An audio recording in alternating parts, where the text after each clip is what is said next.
whenever you're ready.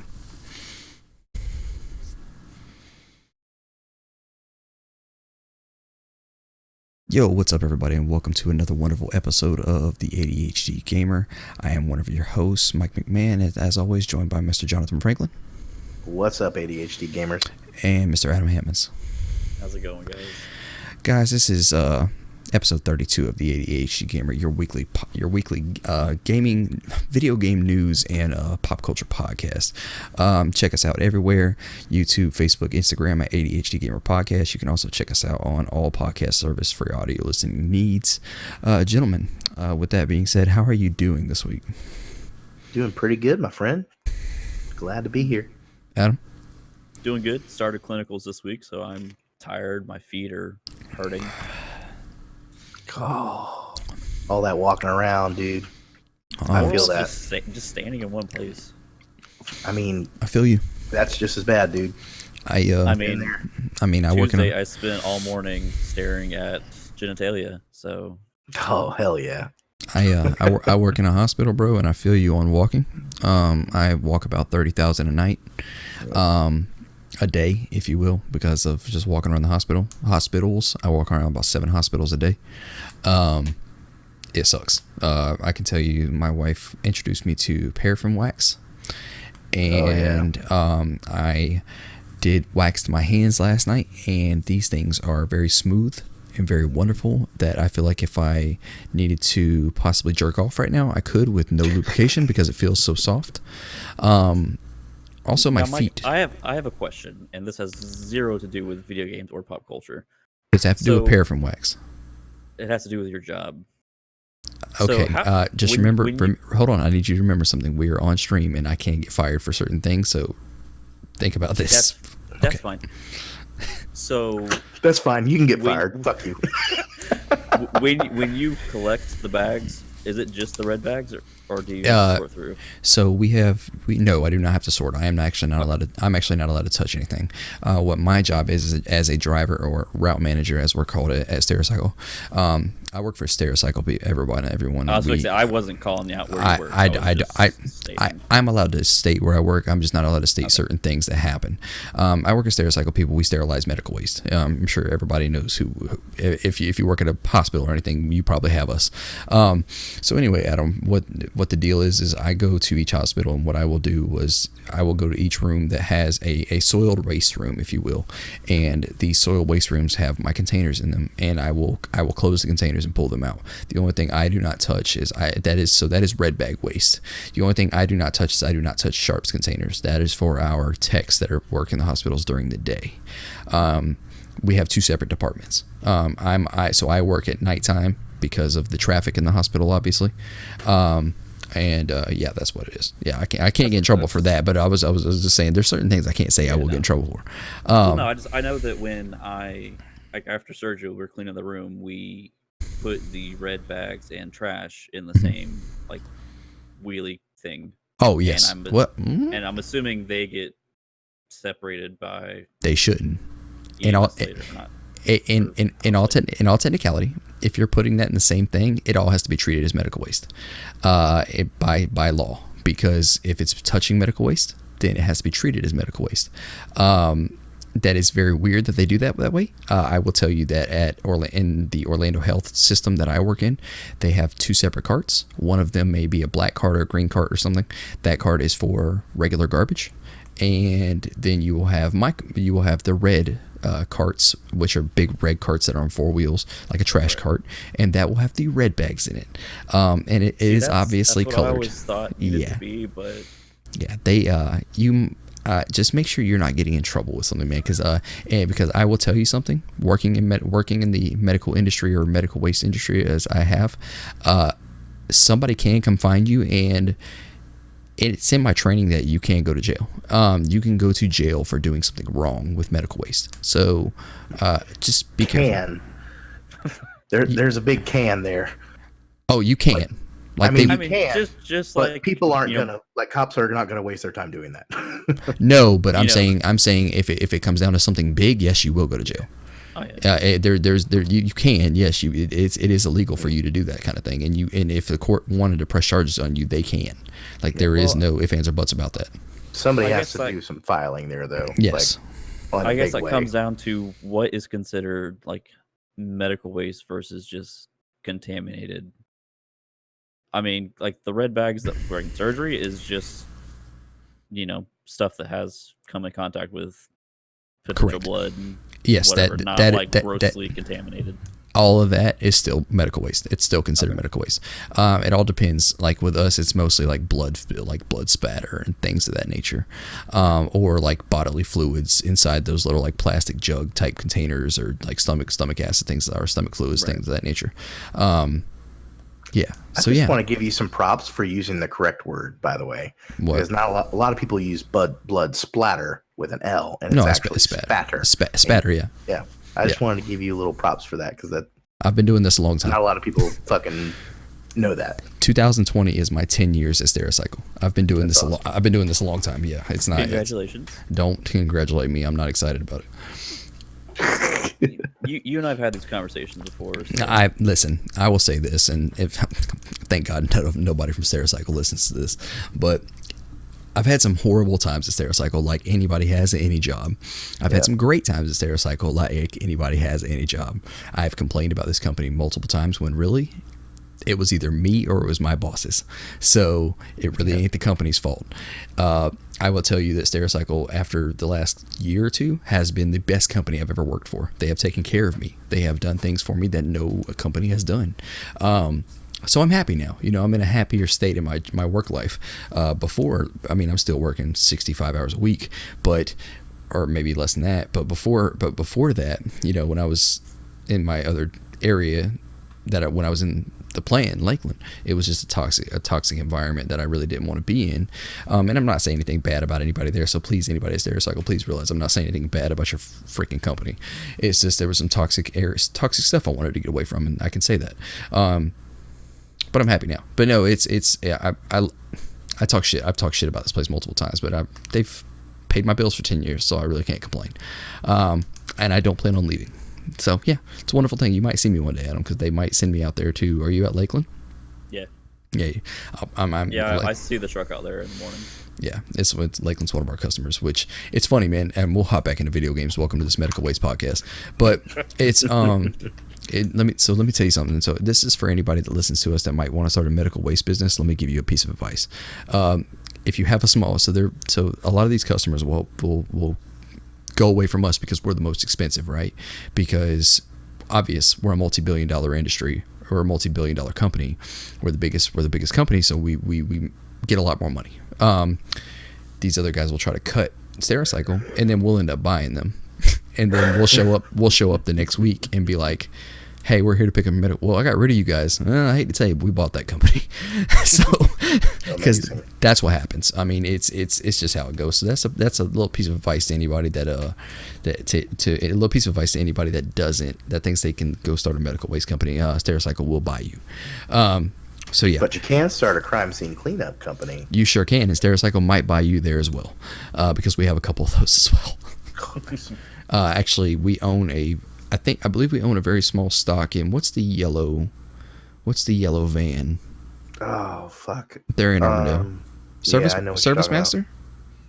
Is it Service Master?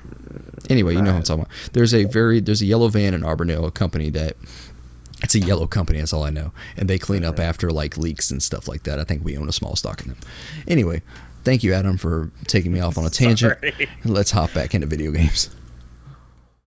The most important part of our podcast, video games. Yeah, guys. So let's yes. So is that back to your clinicals, Adam? How are clinicals going? Are they going okay for you? Clinicals are great. I got to experience something interesting going forward in our day and age. Had to do a procedure on somebody who was transitioning. So okay. We did not know which instruments we needed because we weren't aware of how far along they were in their transition. Okay. So that was kind of a new thing that I had to kind of deal with. Is that what you meant by staring at genitalia all week? Yes. Oh, okay. Yeah, right. Monday or Tuesday, because Tuesday was first day of clinicals. I was in cystos all day, so I was in GU. Sounds like a blast. John, have you been staring at genitalia all week? My own. Okay. Can you see your own? If I lean over like this a little bit and pull my belly in, then yeah, I can see it. I can see it pretty good. That's what I thought. Or I use a mirror. That works like fucking gangbusters. If you stand over a mirror, like put the mirror on the ground and stand on top of the mirror, that's an idea. Try that. It's really helpful. That's I can how even I get the shave my gooch in balls. there too. You can get the gooch in there. You can see. You can maybe rub it a little bit. You know. Oh fuck yeah, Yeah, man! that'd be good. Dude, you got ideas. I do. I have plenty of those. Trust me. They're not all of them are great, but I have some. Fucking Guys, let's go back into video games. Let's talk about what we've been playing this week. So I'm gonna start here with I guess we'll go ahead and start with John. We started with Adam last week. John, tell us what you've been playing. I've been playing Apex Legends as usual, my friend. I've probably gotten, I want to say probably 20 games here and there from while in the middle of doing schoolwork and shit. So playing the I forget what the name of the map is called, but basically it's Kings Canyon at dark. So they brought back Kings Canyon, nighttime, plenty of fucking gold scopes and shit. It's been a good time. I've been actually enjoying that. That's awesome. Going back, like nostalgia. That's awesome. Yeah. Oh, you know what? I forgot to do this. Jesus. Fucking A. God damn it.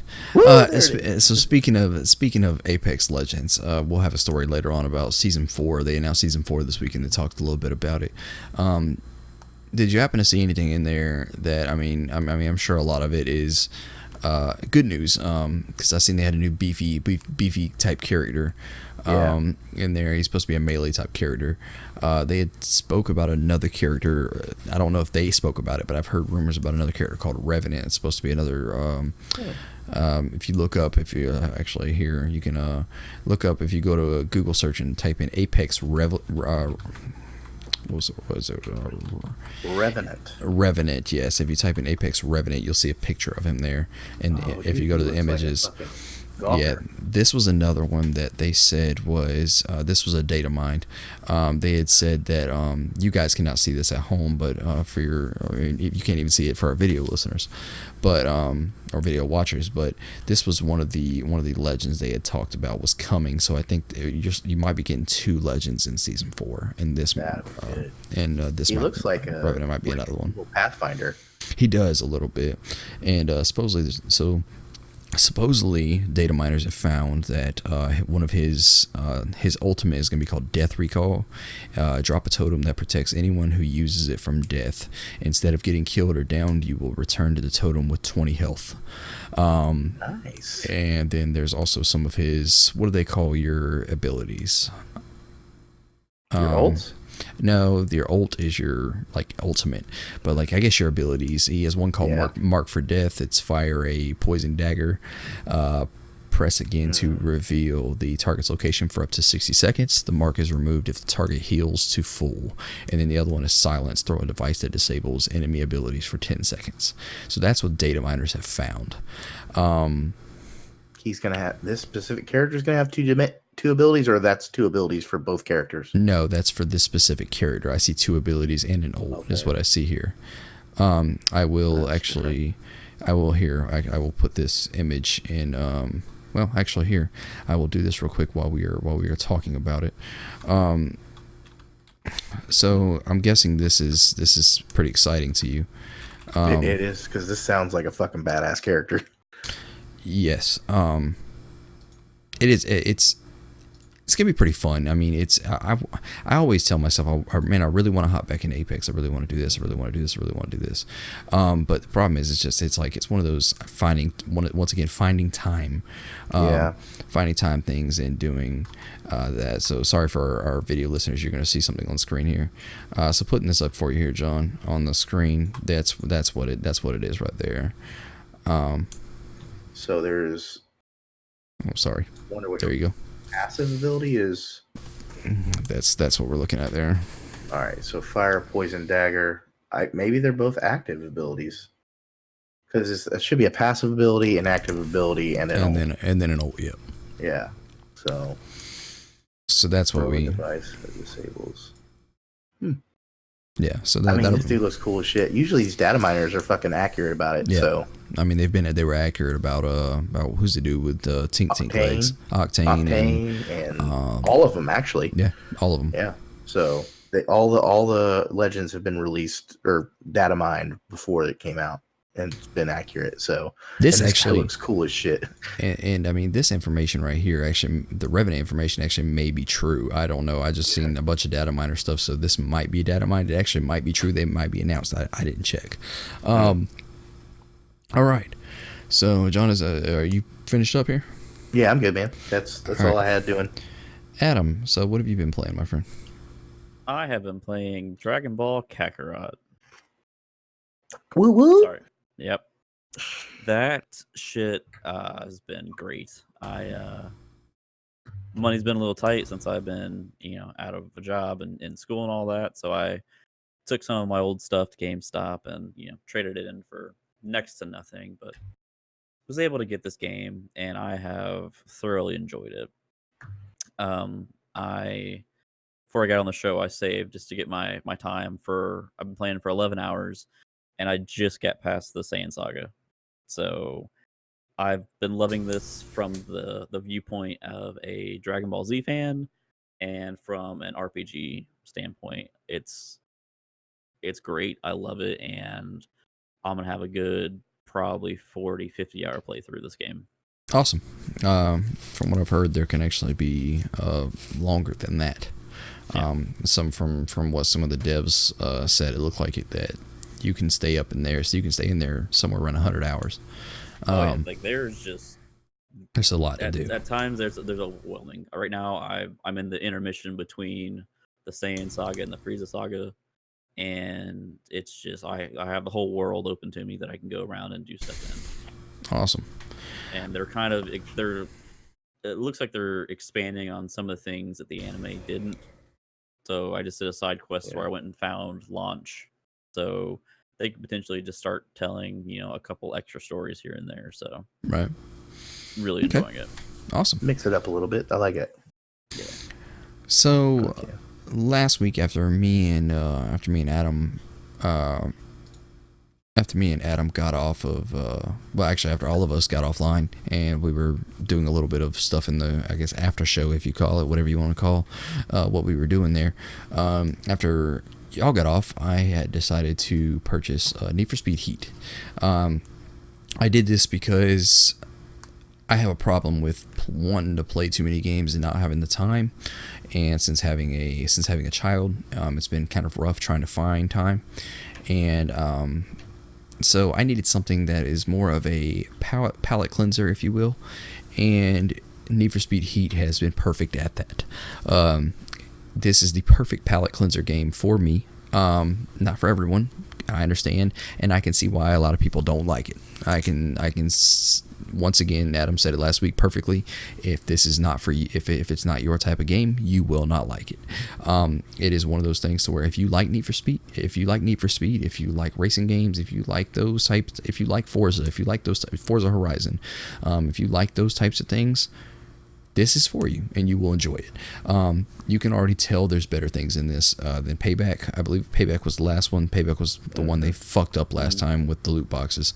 Once again, they say no loot boxes in here. That's true. There is not a goddamn loot box in here.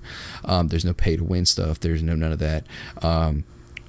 The only thing I can say, the upgrade system's kind of fucked for me, but Adam explained something to me before the show that I can do that'll make it a little bit better, so I'm going to do that. Adam said I'm about half to 2/3 of the way in the story. Yeah. Okay. I'm about half to 2/3 in the story, and the story is a very short storyline, but it's not horrible. Like, it's not bad. It's not anything perfect, but in my opinion, it was spaced out very good. Yes, the pacing all in the it. extra shit that you could do. The pacing in it is very good, and like the little dumb shit, like the only thing like you can hear like during the races, like the little quips people say are just like dumb as shit. The soundtrack in this game though is banging. I love the soundtrack in this game. The Spanish, all the Spanish music in there that I don't know what anybody's saying, but I love it. That I'm always singing random shit that I don't know. I'm loving it, and I've already found my certain songs I like that I'm always switching to while I'm racing. Right now, I have a Porsche Cayman that I'm loving. My Porsche Cayman is my baby right now. I also have a Dodge Challenger that I'm fucking loving as well. That is my baby. Yeah, man, this game's a blast. I'm loving everything about it. The racing feels great. The drifting was rough in the beginning until I learned how to drift.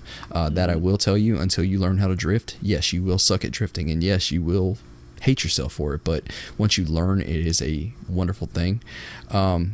I'm using my original Nissan 180 to the first car I got to actually drift, and it's been great, man. I'm loving it. It's a blast of a game, man. I'm having fun. I got it off CD Keys, and I got it for a good price, and it's a blast of a game. If you like this type of game, go get it. I will tell you that don't be surprised if you get your ass kicked by cops. It happens. I've got my ass kicked a lot.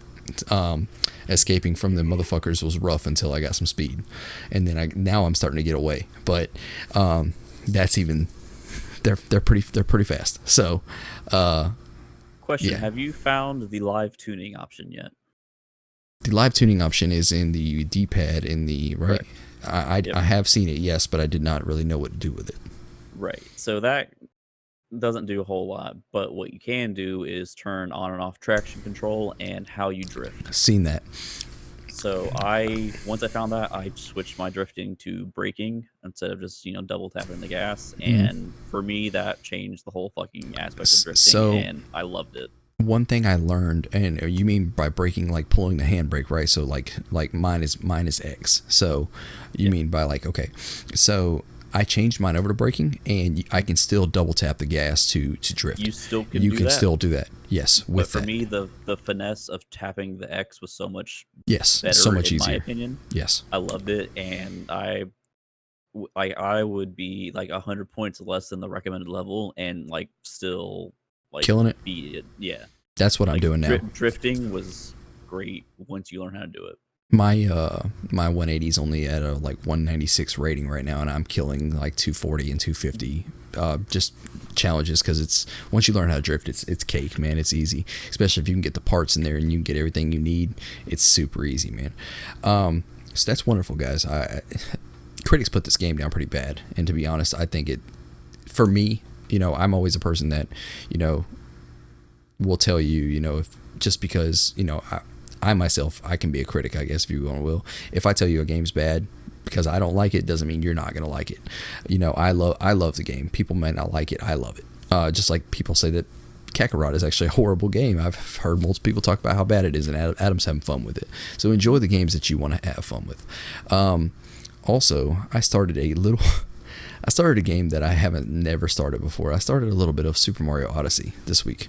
It's such a good one. I had never played it. I've had it for a while now. I actually got it for Black Friday sale for $30, and I've been having so much fun with it. I told you guys a while back I beat Super Mario 3D Land on the Wii U, and this took me back into that mode of just having fun with it.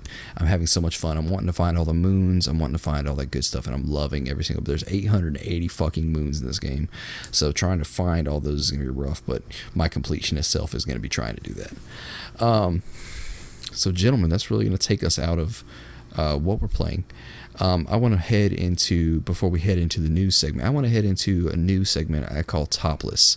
We did this last week for the first time. Basically, what this segment is, people, this is for you. We're going to show you, and for audio listeners, we will explain to you. But for video listeners, you'll be able to see. I want to be able to give you guys, show you guys some shirts that we might have and where you can get them if you like them, because a lot of people don't know that you can get these nerdy ass shirts in certain places. So John, we'll start with you. What are you repping today? Let me back up a little bit so I can show y'all. Okay. So jeez, you need to lose some weight. Got One Punch Man right here, and I actually swish. got this shirt on fucking Wish. So there is a lot of good shirts on Wish. You just got to find the right ones. Yeah, and you got to make sure. Skin tight, fucking crazy bullshit. And you got to make sure your sizing's right. Yeah. Well, that's what I'm saying. They'll give you those really elastic, not really movable fucking shirts that come up to about your nipples. Well, you got to remember. I mean, you got to remember their Chinese sizes. all They're, Asian sizes. they're tiny. They're tiny people, or Asian sizes. They're tiny people over there. So 100%. I mean, I've ordered a 4X from them before, and it was, yeah. it was super fucking tight. So yeah, Adam, it was good times. what are you working with? Well, I'm wearing a hoodie and a shirt, so Are you a little bit chilly tonight? a little bit. The Rebels. Nice. Oh, okay, And then my shirt. Rebels. that's pretty nice. Super So, Saiyan, okay. Super You got Saiyan God. Saiyan in white, and then Super Saiyan in the yellow. That looks like a. That looks like a. Why are you rubbing your nipple, dude? That looks like a. Feels Hot, good. that looks like a Hot Topic shirt. In fact, it was a GameStop shirt. Damn it! I was close. Yep. I was close. I swung in there one day for, I don't know, it was like after school or something, and it was during their back to school sale. So I got this shirt, another shirt for myself, and a shirt for Courtney, and it was like buy two get one free. They're always having some kind of like shirt deal. I see $5 shirts all the time. That or they got clearance shirts. Or Yeah. clearance take time. I love going in there, and like ever since they partnered with ThinkGeek, and they have a lot more like, I don't know, so paraphernalia, but like extra whatevers. It's been fun to go in there and see all the extra shit they have laying around. And I'm not sure if you guys know this or if our listeners know this, but GameStop actually has they started this about a week and a half ago, 2 weeks ago. They actually might have had it longer, but that's when I noticed it. They actually have a deal of the day, and it changes over at 12 a.m. every morning. Right now they have Halo 5 Guardians for $8 pre-owned, Mafia 3 for $7 pre-owned, and so on and so forth. They have little stuff like that all the time, so make sure you guys check on that kind of stuff if that's the kind of stuff you're into. You can still do that there. Yeah, why you can still do shut down. Well, I mean, guys, I'm giving GameStop 5 years. I'm giving them 3 to 5 years. I think the consoles are going to save them for a while. In all honesty, I really think it's going to save them for a little bit. But that's another time, another thing. That's a whole other podcast about GameStop. I'm repping our good friend Eric Fielding's The Offensive Line shirt. I was on that podcast week before last, 2 weeks ago. I was on there, and he gave me this shirt, and yeah, I'm just repping that shirt tonight. In all honesty, I have nothing clean, so this was the clean thing that I had. I've been doing laundry all day, and I'm tired, so I couldn't find anything. So I will have something cool next week. Courtney asked me why I was changing shirts earlier, and I was like, Mike's segment. I gotta wear something. You should have told her you're going to see your new hoe. Sam did the same thing. She's like, "Why are you going in the closet? Don't you have to do the podcast?" Just I gotta find a fucking shirt. Tell him you're going to see your new hoe. And I have like 4 or 5 different like Dragon Ball Z shirts, and like one Courtney like exclusively wears. Like I have legitimately not worn that since I bought it. It's just her shirt now. So That's I how was that like, works well, sometimes. since I've been playing Kakarot, I'll find a Dragon Ball Z to play or to I've wear. lost a lot of hoodies, shirts, lots of things to Sam. So Yeah, I feel Well, I feel you. this hoodie that I'm wearing, I actually bought. It was a couple, when Courtney and I first got together, and she stole it from me essentially. So I went out and bought another one, just so I can have one for myself. So I now have 2 of the same hoodie laying around. Awesome. So gentlemen, that does it for our topless segment. Let's go into some news. So starting out the news week, it's a little bit lighter of a news week. We'll start it out with a wonderful thing that I love talking about, the Uncharted movie. So Do you really love talking about it? Because I'm pretty sure you I fucking hate talking about it. I wish this movie would just get fucking canceled. If you can't see, the title of this show is going to be canceled, the Uncharted movie. So Tom Holland Uncharted movie moves back 3 months to 2021. So it's going to be coming out March 5th, 2021. And I mean, it makes sense. I mean, there's a new director. So Travis Knight left last year, if anybody remembers, and Ruben Fleischer is going to take over the directing job, which he did Venom and Zombieland. So we'll see how this goes. The thing that's going to suck is the whole time. The bad part about it is the Mike and me is going to go watch this movie. I know it, and just because I love Uncharted and I love that series, and I'm going to watch it just to see what it does, just to see how they decide to do the whole Tom Holland being young Nathan Drake thing. Because I'm telling you, there's a couple people who could have done Nathan Drake in his oldness so well. One of them being Chris Pratt, another one of them being what's his name? Nathan Fillion. Nathan Fillion, thank you. Mm-hmm. Nathan Fillion could have done it, and Nathan Fillion almost looks just like him. And then Nolan North himself, who actually voiced Nathan Drake, could in the games could have done it as well. So it moves back to March 5th, and we keep talking about this, and I hate talking about it, but it's kind of one of them things. Gentlemen, are you excited to go watch this movie? Oh, Marky Mark's in this too, if y'all didn't know. Marky Mark. Yes. People still call him that? Yeah, Marky Mark is going to be playing Sully in this movie. Really? Yeah, he's playing Sully. Sully? Okay. So I have actually never played the Uncharted games. Oh my god! I think I started to play one of them, and I just drank straight vodka. Jesus Christ! Not good day. I can't remember which one was the one that you said that was like gameplay was horrible on. I think it was 3 or 2. No, actually, none of them have horrible not the gameplay. like gameplay. I meant the controls were buggy. 2 made me want to throw my controller. I tried to play 2, and I got probably about a quarter of the way through, and I'm like, I'm too frustrated. I'm enjoying the story part, but I was too frustrated to deal with the climbing and shit. So 1 is good. 2 is good. 2 is also a really good game. It fucking annoyed the living fuck out of me. 3 is also very good, and 4 is the best in my opinion. 4 is amazing, and no, it's not just because it's new. It is because the story was better. I like the way it ended. I like the way it ended Nathan Drake's story. I like the way everything was. There's actually a rumor right now that there might be another Uncharted in the making. And that one might be a whole new reboot type thing, or it might be, I'm thinking might be, because we met Nathan Drake's daughter in the last game, and 4, that might be something we're doing with that. So we'll see. But yeah, 2 was the one that almost made me throw my goddamn controller. But yeah, that one was okay. So are you guys gonna watch this wonderful movie? If you drag me to it. Cool. We might have to take. I honestly think we need to start doing outings of going to watch movies, and fucking coming back and doing an actual like review type show on the movie itself, and then we can call that show a certain thing. I think we should do that. That's actually a really nice idea. I like that. I think we should do that night of. So we'll go watch it on like a Thursday or Friday night, and then come back and do a show on it immediately when we get home, and then call it that the night of. Oh, I like that. I like that. The night of. I like that. The night of.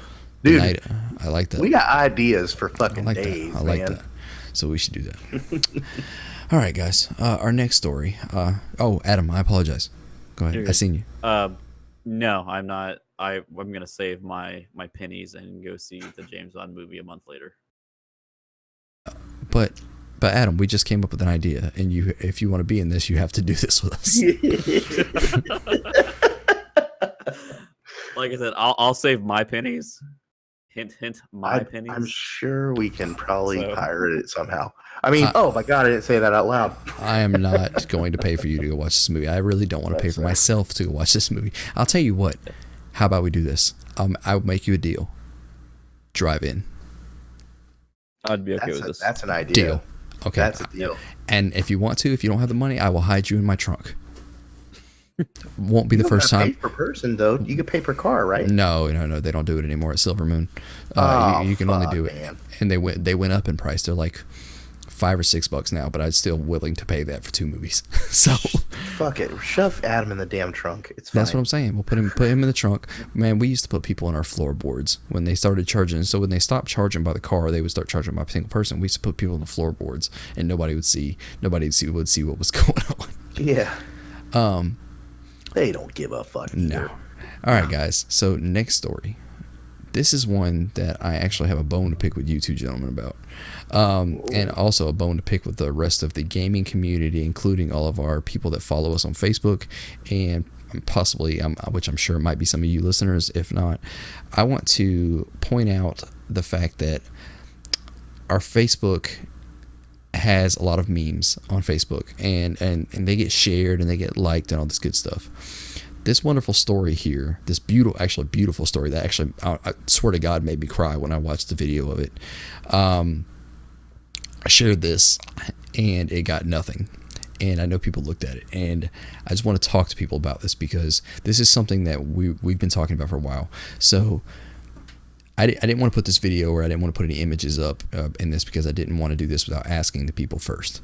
But this guy's dad, this guy named Rory Steele, his daughter is I don't even know what she has, but she has, I don't know. She has some kind of disability where she cannot really move too far, play a lot of video games or anything.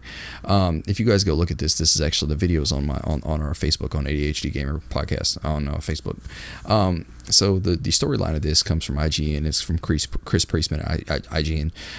Dad's homemade Xbox controller lets daughter play Zelda Breath of the Wild. So once again, we go with accessibility, which is one thing we love here. This dad built a controller out of an Xbox adaptive controller for his daughter to play. This actually doesn't have any like pictures or anything like I thought it did, but for his daughter to play Breath of the Wild. And if you go watch the video, you can look this up. Just go on YouTube and type in dad builds adaptive Xbox controller for Breath of the Wild, and you'll be able to see the video, and you'll be able to see the smile on this little girl's face.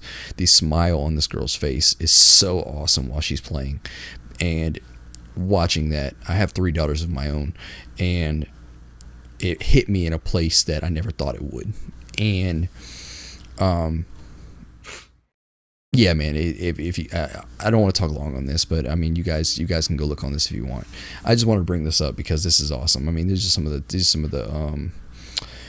tweets from him. Rory Steele has come from Rory Steele. This weekend's project, make a Nintendo Switch accessibility controller for my daughter using Microsoft Adaptive Controller and some eBay parts. He added some buttons and a bunch of other stuff to it. I mean, the controller looks crazy. It looks weird. And actually, since he's built this and posted it online, Microsoft has actually approached him about building a better 2.0 for other people to use. But he doesn't know if he wants to do that because this was mainly a thing for his daughter. But I think in all honesty, I think he's going to take it to build for other people, because if they. There's a quote in here that says to meet the needs of gamers with limited mobility, and I agree with that, because we love accessibility here. Accessibility needs to be a bigger thing in gaming, and actually something that's going to be done later on this year is something we talk about with accessibility. And this is just an awesome story. Like I said, it teared me up. In all honesty, I cried in it because the girl's smile, just watching her play and watching her be able to enjoy this for the first time, is actually fucking amazing. And like I said, go check it out. Go look it up. I don't want to put the video up here and do that because I didn't ask these people anything, so I didn't want to do that without asking. So I did find out she has hereditary spastic paraplegia. There you go. So it is a weakness and stiffness in the leg muscles that gets gradually worse over time. Oh, okay. So yeah, I mean, you could tell she was in a chair. She couldn't move. And did you, when I posted this story on our Facebook, did you guys happen to look at it? Oh yeah. Okay. It was actually an original Kotaku story, and the video itself was just touching, man. Like him showing her what to do and what buttons to press and all that good stuff is just fucking awesome, man. And then all of a sudden her smile just did it.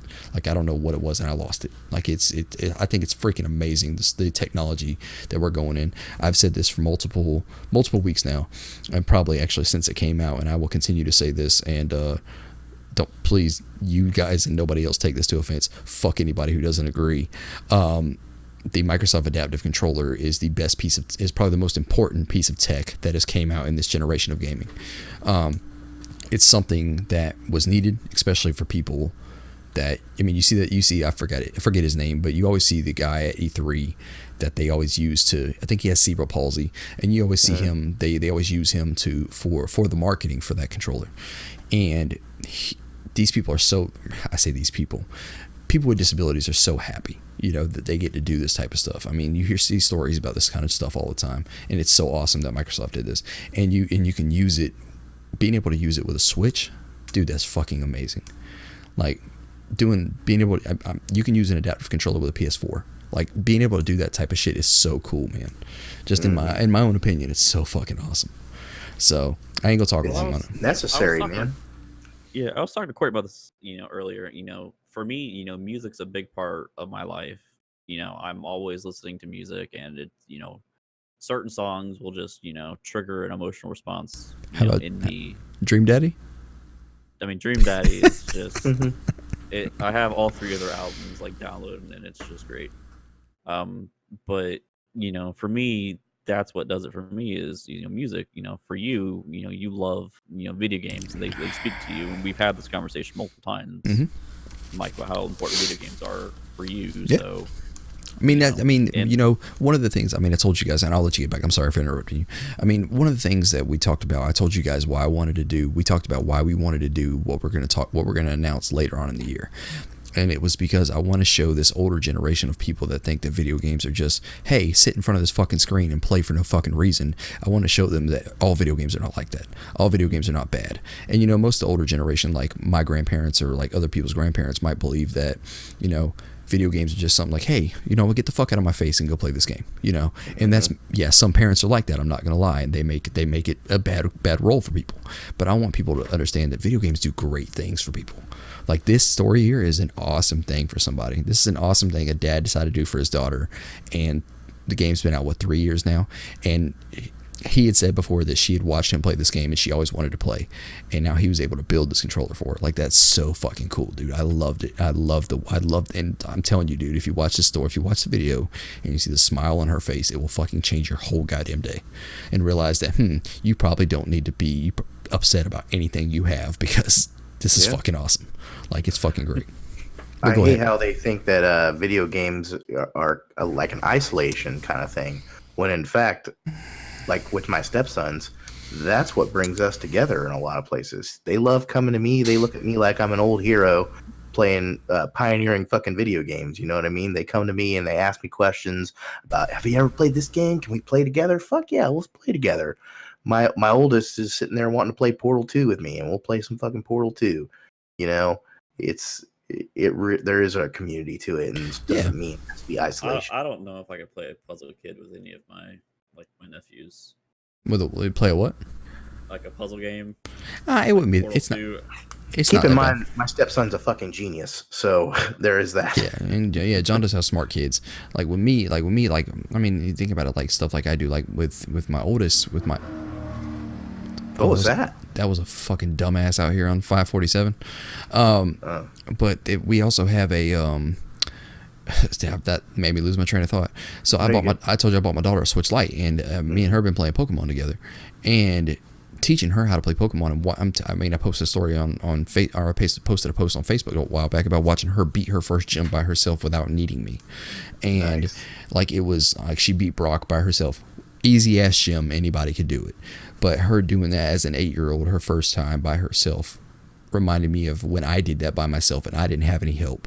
So it was really cool to see that. And yes, there are some parents that are fucking horrible about it. They're like, hey, get the fuck out of my face while I go smoke this joint. Go fucking, go play Fortnite, or go do whatever. There are certain people like that. Those are the ones that give it a bad name. But you know what? Those kids find a fucking community over there. Yeah. in Fortnite and shit, you know? Well, I mean, it's like any game, man. You find a good community, you find good people. I mean, I talk about this multiple times. I was in a buddy of mine's wedding in Missouri. I met him on Modern Warfare 2, and he's still one of my best friends to this day. My buddy Mike, me and him have been friends since Modern Warfare 2. We met in a clan, and we've been friends ever since. Like, it was so bad. We were the same person to where I had to ask my mom if, like, hey, did you have twins when I was born? And didn't fucking tell me about it because we're so close in birthday and everything. Like, it's all about who you find, man. I have multiple friends that I still have from online to this day. You know, video games take you into a different world, man. It's kind of like Adam said, like, to listen to music takes him to a different world. Video games take me. If I'm stressed out, I come home, I play a game. Like right now, I'm playing Need for Speed Heat, right? If I come home and I'm a fucking stressed out day, I come home and I play Need for Speed Heat. I'm no longer in the world of Earth.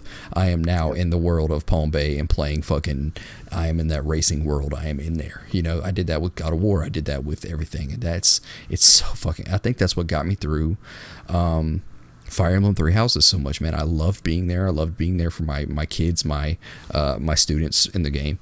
I just loved it. You know, it takes you to a different place, man. Agreed, man. Fucking agreed. Adam, you ever met anybody that you've been a clan on? No, in real life? No, I'm too socially awkward to make friends online. The bad part about it is, Adam, scary a little bit when you first meet them, though. I will tell you. Honestly, John, you are my only friend that I've met online that I've yet to meet in real life. When the scariest moment of my life, I've had two, actually, and they were in the same year, surprisingly. I did two things of the scariest moments of my life. So I moved to Minnesota in 2009. I met my roommate. I moved to Minnesota to go to college in 2009. I met my roommate on Facebook, and I flew up there and stayed with her for a week so we could find an apartment. First time I ever met her, flew up there. Besides talking on fucking Facebook. And that was scary. The second scary part, Minnesota, once again, not a horrible place at all. Crime is like almost non-existent in Minnesota. Missouri. My buddy Mike lives in Missouri, so I fly to Missouri. The first time I ever meet Mike. At this time, I knew he was going to engage to his wife, or now wife, his wife at this point. I knew everything. Little did he know, I actually spilled the beans to his wife that he bought a ring. He'll never know that unless he watches this show, which I doubt it. And if you do, buddy, fuck you. I love you. I told her way before you even fucking bought it. But I also got cool points for that. I got meatloaf out of it too. But anyway, so I met Mike and I flew up there, and getting off the plane, I was like, man, you know, I'm so excited to get up here. What if this motherfucker just doesn't show up? What if this wasn't real? And I'm just stuck at this goddamn airport. Awesome. And thank God I walk out there and I call him like, hey man, you here? I'm like, oh yeah, here I am. Like, oh fucking thank Jesus. Thank Jesus. Yeah, man, it's definitely a scary thought. And actually, Adam, believe it or not, I was actually socially awkward when I was probably 19, 20. I didn't actually start coming into my non-social. Actually, about 21 was where I came out of my stage, and I was just so outgoing and so, just things of that nature. I mean, if anything, but at least you and your wife are the same. Like, Courtney's a very socially awkward person as well. Right. It's been like that forever. So, I mean, I met Courtney in a bar, and she was very socially awkward when I met her. So, actually, it was worse back then than she is now. I don't remember if I was that socially awkward. I don't think I was when I was that young, because the way I met Jonathan was I dated a girl named Amber, and that's how I met him, through Amber. And then I wasn't socially awkward. I would talk to anybody I'm one of those people who will talk to anybody if you talk to me, you know, and that's kind of how I am. You know, I can make friends with a brick wall, but that's pretty fucking easy, buddy. Yeah, they don't talk. They don't talk back. But for me, it's just getting to that point of, through the initial hello, my name is. What? Oh, I understand. Once I get through that, then it's like, yeah, what the fuck ever.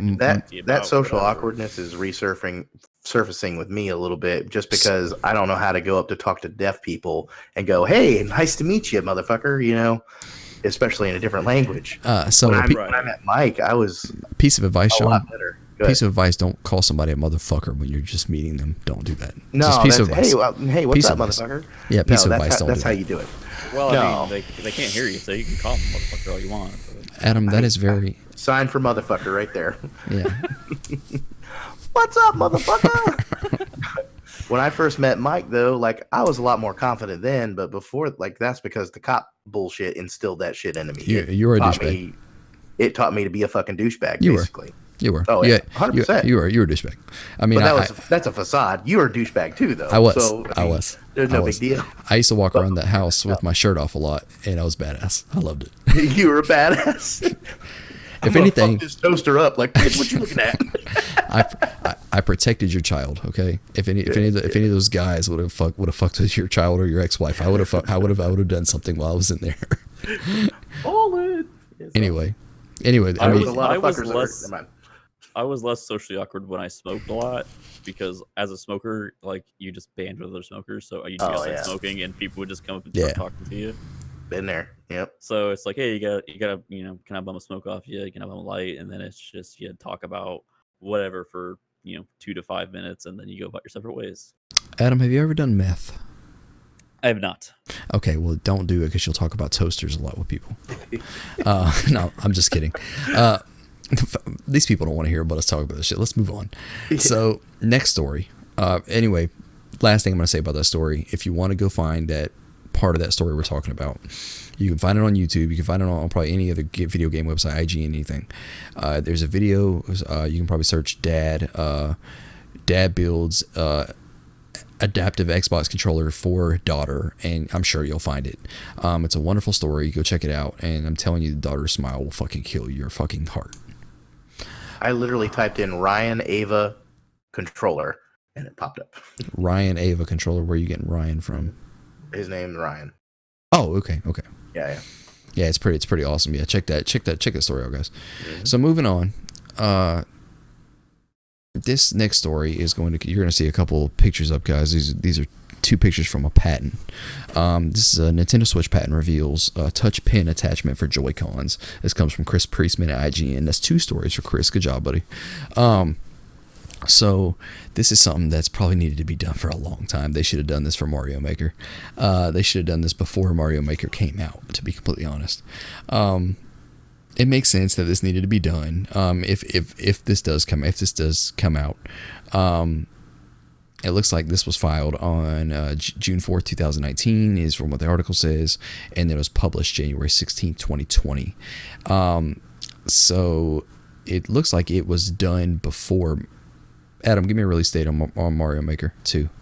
Mario Maker 2 was originally released in June 28th, 2019. Okay. And it came in exclusively Japan with a for stylus. A pen. Yes. I remember people were trying to order that stylus, and you could only get it in Japan. So June 4th to 2019, this was published. So that means Nintendo's been thinking about this for a while. They were thinking about this beforehand.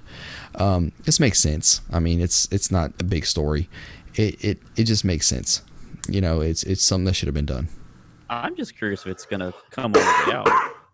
Say it again? If that stylus is going to come all the way out.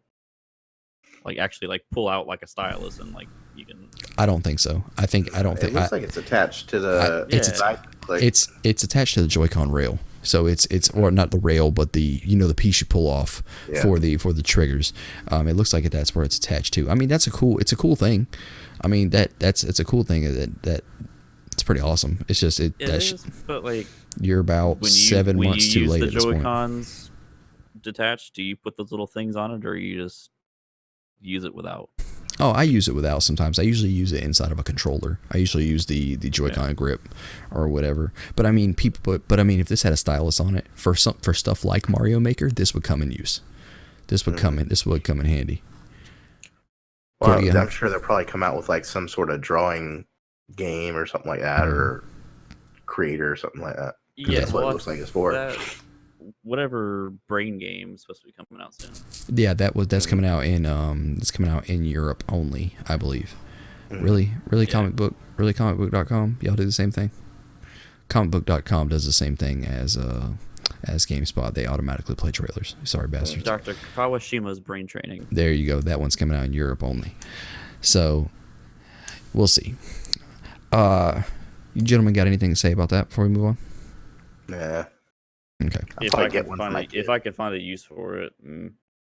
Yeah, I mean, the thing is, it's not out yet. We don't even know if it's coming out. We just see patents. The thing is, like, last thing I'll say about it is, I think it's a little bit late at this point. Mario Maker 2's been out for 7 months at this point.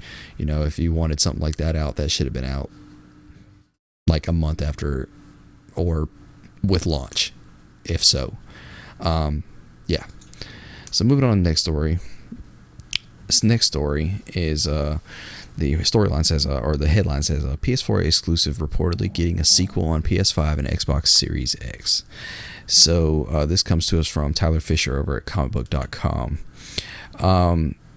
The Order 1886 is an original OG PS4 exclusive made by Ready at Dawn. The game did not review well. I personally loved the game. I loved everything about it. I enjoyed it. It was short. The storyline was good. Gameplay was a little bit rough at times, but I loved it. So I'm going to read a little bit of this article here. It says that prominent NeoGAF poster Osiris Black, who has provided accurate scoops in the past, was teasing a next-gen game for PS5 and Xbox Series X, and the game sounds a lot like it could be a sequel to the Order 1886. In the post, which you can read via the above link, which is in the article, the NeoGAF user alleges that they were recently shown a vertical slice of a next-gen game, and it apparently left a very lasting impression. While describing what they saw, Osiris Black mentions a man with a light device on their shoulder searching through a dark room before firing on a monster with several arms and yellow eyes. As you may remember, the werewolf in the Order 1886 had yellow eyes. Describing the game as on another level, the leaguer goes into great detail about what they saw, and while none of it concretely points to any given property, it does seem to point to the Order 1886 more than anything else, or at least that's what many fans believe. So Ready at Dawn is a developer that people think is owned by Sony, and people think that's one of their first-party companies, and it's not, or first-party developers, and it's not. So they can technically make this for Xbox Series X. The Order 1886 was originally a Xbox or a PS4 exclusive, and the game was good. I personally played it and loved it. Did you guys play it? I haven't finished up the end yet, but it's actually, like you said, it's a great story. I really enjoyed that storyline. Adam? I did not play it because the person I trust for my game reviews told me he didn't like it, so I took him at his word and didn't play it. Okay. Wow, Adam. Wow. Yeah, that's kind of thing I was going to go with. Here's the thing, Adam. Who is the person you trust for your game reviews? My cousin Red. Oh, okay. So I will tell you that I think you would enjoy this. Is it long? No, not at all. I think actually I will tell you right now. The gameplay really isn't awful, as I've seen some people say. Some of it's a little bit mundane, but really the story driven behind it and the way everything it's a very beautiful game. It's worth playing. Main story is 7 hours. 7 hour game. His main thing was that it was basically a game movie. Right. Well, yeah. Auto scrolly, quick time events and whatever. No, there wasn't a lot of QTEs in that. Not that I remember. I've recently played it, and I don't remember any real quick time events other than one or two, maybe. I was gonna say maybe one or two, but there weren't a lot in there, dude. And the thing is like Adam, you do a lot more shooting in that game than quick time events. I promise you. Mm-hmm. Is it linear? Yeah, it's linear as fuck. But it's, in a way, it's good. It was better made linear. Like if it had been open world, it might have been a little bit weird. But the linear process of it, and I don't remember. I haven't played in a long time. It's probably been 4 years since I played this. But if I remember right, the upgrade system in it was actually really good. Was there an upgrade system? I don't think there is. Okay, no, there's not. But the game's good, man. I mean, it's. Honestly, a few tweaks to gameplay would have made this a really fucking great game. You know what I mean? And you're right. The linear part, like you are almost basically walking a rail system. Yeah. When you're walking down the alleys, but you don't care because you're going to get to the next cinematic that's really fucking great and do a little bit of shooting here and there. It's worth it. So, Adam, I think you will enjoy this. Actually, I have this. I think I have this, and if I do, I will let you hold it when I come over for our thing. If when I come over to do our show, I will bring this with me if I have it, because it's a really good game and I think you should play it. By the way, I scrolled down right here, and before we move on, Tyler Fisher also posted something on January 25th, 2020, which was yesterday. I didn't even know this was a thing, so this is, I guess, breaking news on here because I didn't even know this came out. This storyline says, being muted in a game isn't a civil rights violation, says the U.S. federal court. So I guess people have been complaining that being muted in a game is a civil rights violation. I'm sorry, what? Yeah, that's what... Wait. Somebody muting another person rights violation? I guess. That's what kind of... Is that how they're saying it? Yes, that's exactly what this article is saying. No, they can go fuck themselves. The article is reporting on the fact of somebody is saying that, and the U.S. federal court is telling them that it's not a civil rights violation. No. So it's somebody being stupid, if you will. People get so uppity about dumb shit just to cause a scene. It's ridiculous. It's so funny, like this butthurt ass generation. When people's mics cause so much reverb, I can't hear myself think. Yeah, I'll mute you, or you're just yelling at people in the background, or you're just being an ignorant fuck. Or if dumbasses come in the game and they're playing fucking music the whole time and talking about how much weed and loud they're smoking. Yeah, it's really fucking annoying for you to be talking having about that a fucking domestic violence in the background and shit. I've heard that multiple times. Yeah. Or they just get on there and start saying stupid ass shit to you, trying to push your fucking buttons, or sound like an obnoxious asshole, or racist stuff, or whatever. Yeah. It's really fucking annoying. I don't have to listen to that. That you're violating my civil. Not want to listen to your dumb ass. Yeah, right. So moving on to our next story. With that being said, Dying Light 2 has been delayed indefinitely. It was originally supposed to come out in spring 2020.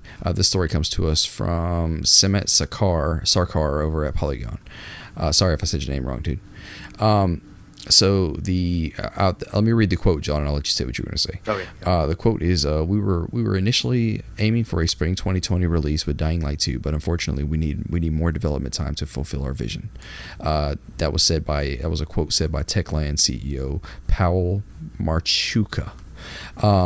He also added that, quote, our priority is to deliver an experience that lives up to our high standards and the expectations of you, our fans, end quote. Which, so I'll let you go. Last thing I'll say about it is I can understand. The only thing that kills me is that that word indefinite. The word indefinite kills me because you don't know when this is coming out now. Techland's always, Dying Light was a great game. I loved it. And been waiting on this for a while, so now we just gotta wait longer. It feels like, we can almost guarantee this. I believe it was Cyberpunk that did the first delay recently, right? Was it Cyberpunk? No, it was the first delay was Avengers and Final Fantasy VII. Cyberpunk came after. Okay, it feels like one did it. And they're like, all right, this is our time. Everybody's fucking disappointed, so we can go ahead and just throw out all these delays right now, kind of rip the Band-Aid off. Actually, if you want to get technical, Ubisoft did it in the beginning because Ubisoft last year, when Ghost Recon Breakpoint didn't do well for them at all, they decided to, because we were supposed to get Watch Dogs Legion in March. We were supposed to get Gods and Monsters in February. And they pushed those back to either end of 2020 or beginning of 2021. When did they push those back? That was sometime back in October or whenever Breakpoint came out, and they said they had an earnings call, and it had done. They lost like $757 million on it or something. Well, like in the last couple of weeks, it's like, all right, somebody pulled the Band-Aid off, so if we're gonna do something now, we might as well go ahead and say, hey, let's delay this game. Which, not saying that I have a problem with it. I'm just like, all right, well, they're kind of jumping on the bandwagon of going ahead and get more time. Watch Dogs got delayed in October. Yeah, end of October last year. Yeah, and that was when they had the earnings call. But but the reason I was saying that is because of the fact of that those games were supposed to come out in 2020 and got delayed out now. So technically that's what I was saying by first. But no, first it was Final Fantasy VII and whatchamacallit. This doesn't surprise me. I mean, it does actually. This game's been being made for a long time. The first one was great. Techland's an amazing developer. If nobody knows, they did the original Dying Light, and they also did the original Dead Island. I'm just waiting on it. I love this game. I mean, they're still putting stuff out for Dying Light, and I love playing that game. I miss it. I kind of want to go back and play it sometimes. So we'll find out. We don't know any dates for this, people. It just says indefinitely. So that word kind of scares me because the word indefinite scares me, period. Well, I mean, it has that idea of permanence, but it's correct. It's not necessarily. It's just one of those things like, we don't know exactly. We'll let you know. Yeah, we'll let you know. We'll let you know when we know, kind of thing.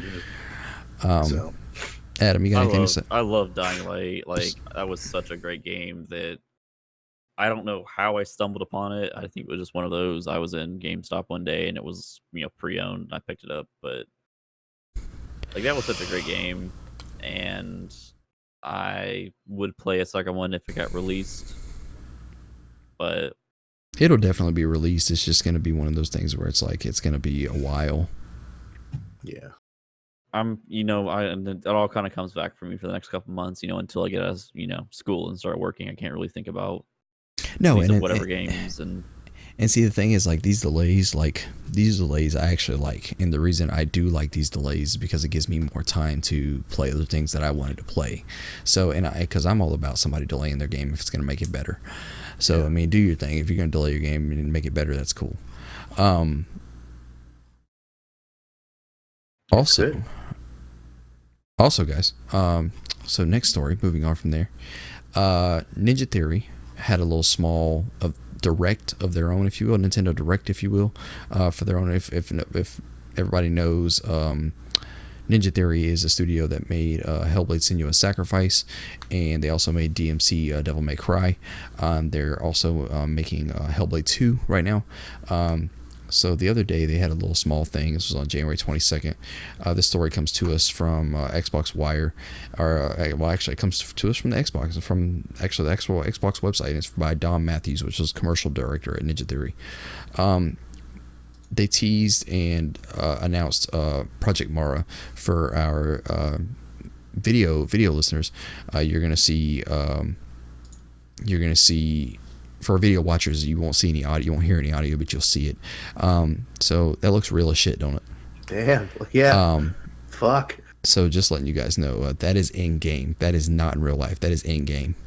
That is the power of these new consoles. So Jesus, the thing, you can tell that was in game. Like, you can tell that was in game. Like, you can tell her, and that actually looks like the same chick that played Senua. The chick that plays Senua actually works for, she's not a voice actress or an actress at all. She actually works for Ninja Theory. So if they put her in that same thing, it's pretty cool. The only thing I found weird about this, so I'm going to read a little bit of this. Today we are announcing Project Mara, our new in-development experimental title that explores new ways of storytelling, and we're excited to share the first details with you. Project Mara will be a real-world and grounded representation of mental terror. The only thing I don't like about that is, that was the thing I didn't like about the video when they were talking about this, because they talked about mental terror and the fact of, it needs to be shown, like, because Ninja Theory is real big, and Hellblade was one of those games to where it kind of showed you like psychopathic and different what was the word they looked, what was the words, schizophrenic, thank you, schizophrenic type things and things of that nature. They showed the mentalness and the ability to think, and I love that. So representation of mental terror based on real lived experience accounts and in-depth research. Our aim is to recreate the horrors of the mind as accurately and realistic as possible. Project Mara will be an experimental title and a showcase of what could become a new storytelling medium. The fact that Microsoft is still letting Ninja Theory do stuff like this, I love these. This horror type stuff doesn't really do it for me because I'm not a horror person, but I'm still going to play this because Ninja Theory is one of my favorite developers. So I think this this looks cool, and just let you guys know these pictures are actually in game. So those stairs that they show in that hallway, that's in game footage.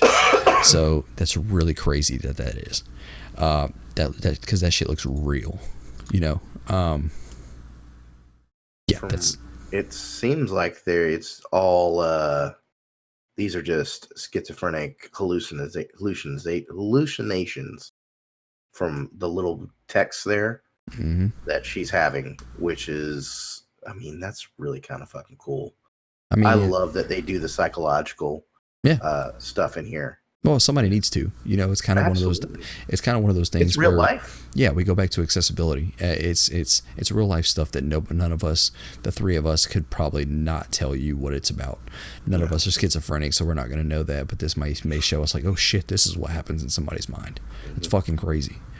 And I've dealt with, like, you know, I mean, fucking as a cop, that was part of the crisis team. Like, that was my job. I went to go with mentally ill people, and legit, they nail it.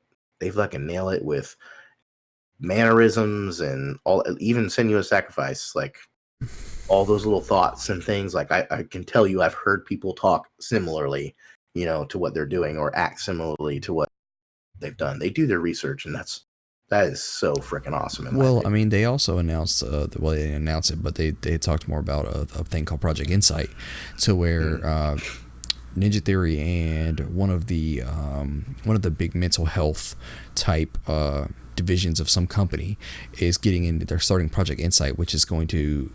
It's going to be this. They're going to be making more games and showing more mental health stuff and showing what it's like in the mind of somebody that lives through this. And it's awesome that Microsoft's just letting them do this, because Microsoft can easily sit down and be like, hey, you know, you're not fucking doing this. But I love it, you know, because they know this is not going to sell. This is not going to sell 50 million copies. No, this is a game where it's like, hey, we want to showcase this. And I think that's amazing. Adam, anything? I'm watching this trailer over and over again, and like every time, like it amazes me how real everything is, and that last scene still creeps me out. Dude, and I'm telling you, the chick right there, she looks like her jawline and everything kind of looks like the same chick that plays Senua. And I mean, even the eyes being everything kind of wide and shit. Yeah, I think she got like these very intense eyes. Dude, and so I've rewatched that Senua trailer, the Senua 2 trailer, probably 45 times now, because I love that game so much, and I'm trying to find things in that trailer to see if maybe I can see what this was about. But I love that fucking trailer, that game. I love that game. I love Senua.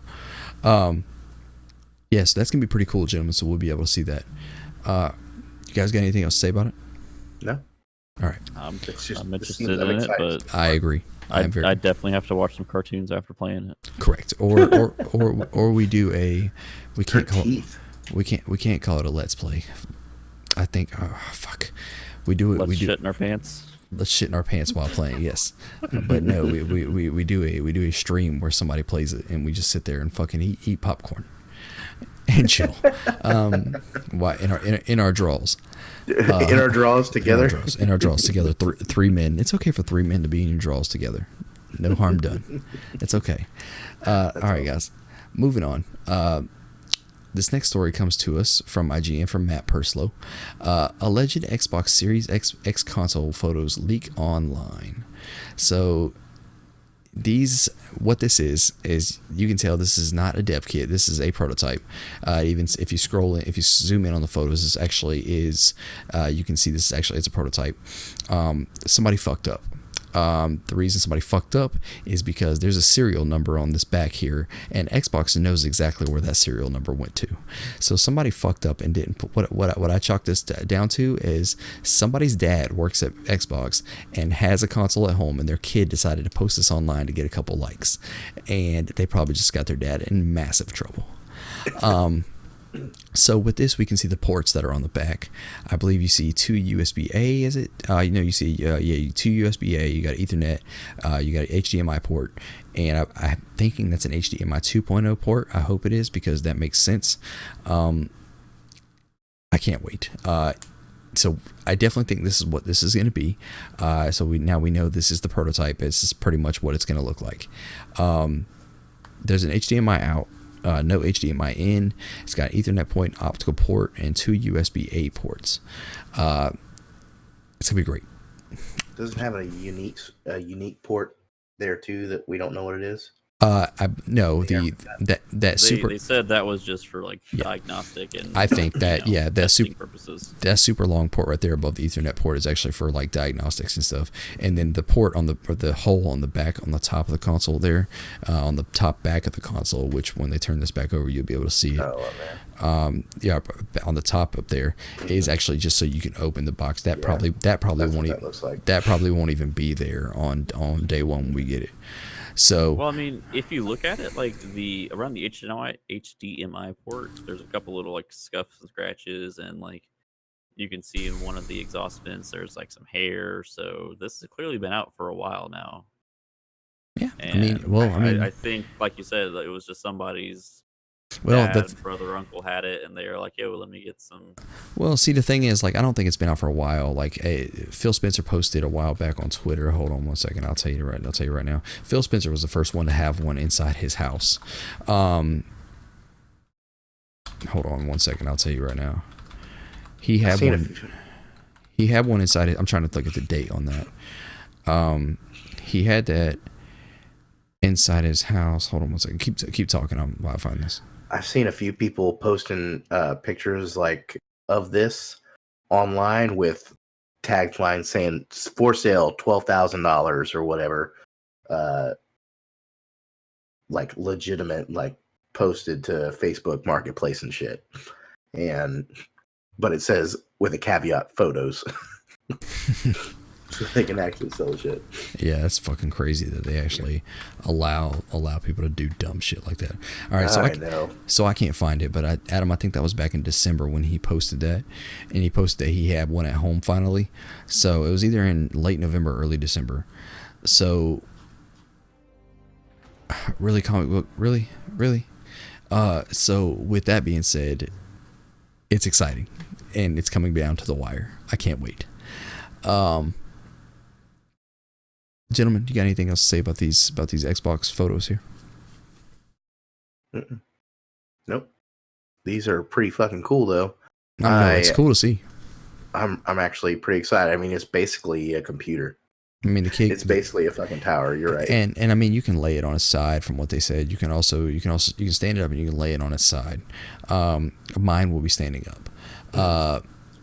To get better airflow. Adam, you got anything? No, I mean we've seen the design already, so meh. December 13th, I believe, is here's an article about him playing it. So okay, so December 13th is the day. So it's been out for it's been out in the wild now about a month and a half. So the next story comes to us from Tyler Fisher over at comicbook.com. 2 new Silent Hill games reportedly in development. Yes, super excited. So I'm going to read a little bit of this article here. According to a new report, not only is one new Silent Hill game in development at Konami, but another one is as well. Unfortunately, other salient details aren't divulged, but it sounds like the projects have been cooking for possibly a couple of years, suggesting not only they will come to PS5, Xbox Series X, and PC, but PS4 and Xbox One as well. And if the hardware can handle it, Nintendo Switch.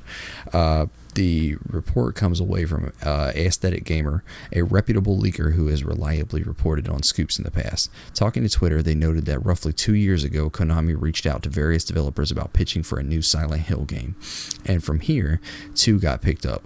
One that will act as a reboot and one that will act as an Until Dawn-like complement to said reboot.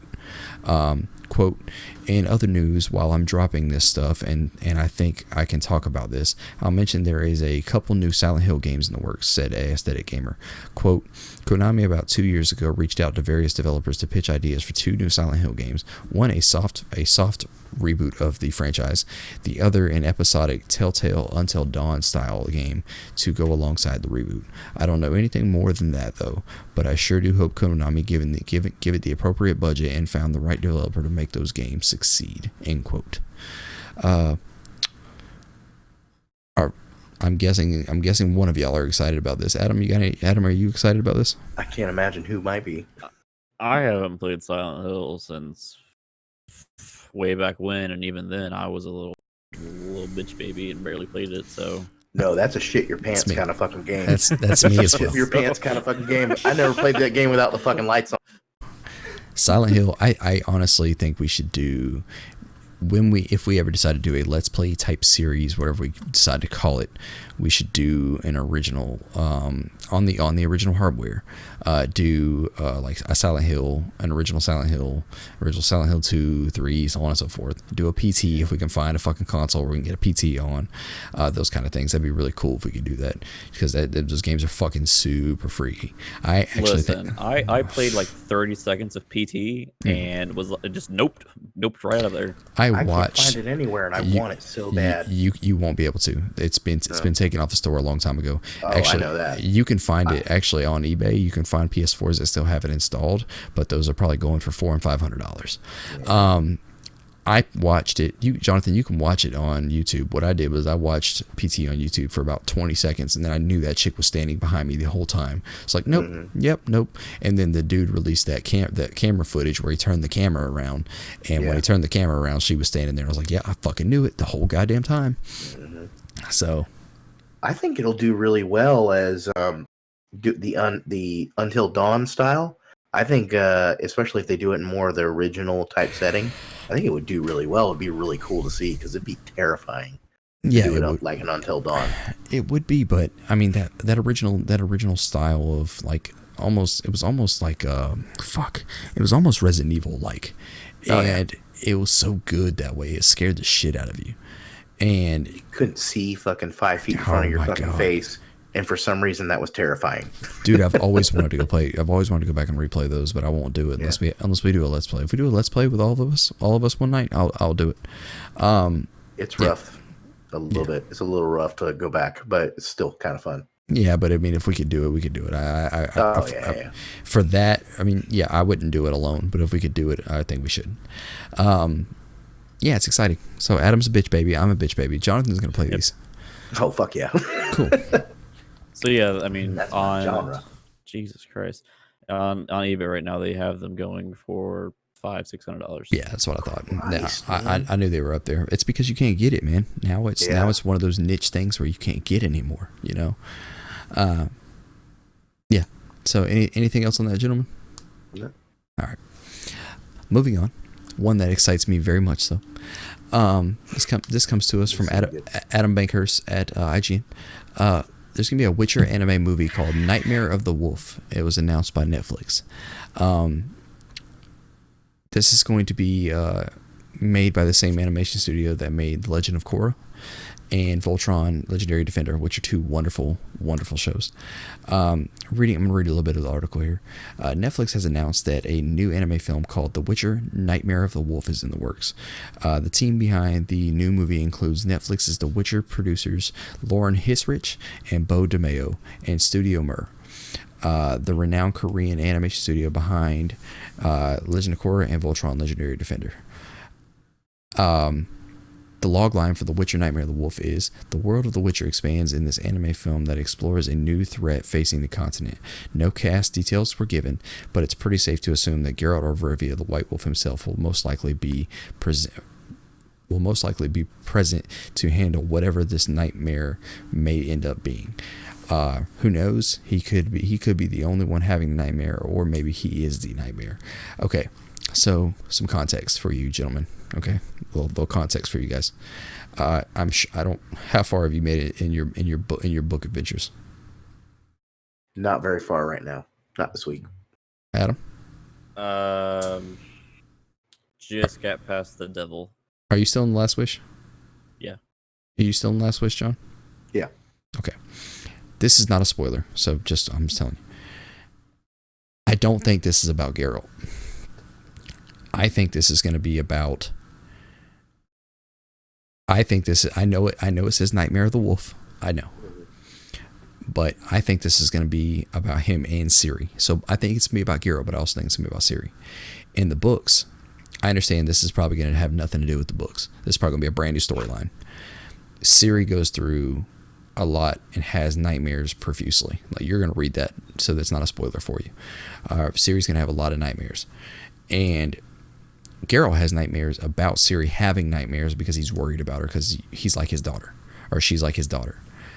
So I think this is going to be another Ciri and Geralt story that's going to be so well done, and I can't wait, especially from the studio that's doing it. Because Legend of Korra was good if you guys watched that, and so was Voltron. That was the Netflix Voltron. I'm super excited. I can't wait. I'm just glad The Witcher's getting its fame now, and I'm so glad. I'm so excited.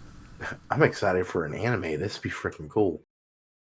I'm just excited The Witcher's finally getting its fucking due diligence because it fucking needs it. Yeah. I mean, you're right. I'm so fucking excited. Anything else, gentlemen? No. Okay. I need to finish the book so I can watch the show. Yeah. Dude, you can. I mean, you don't need to do that. I mean, I know. I want well, to get here's the first thing. book.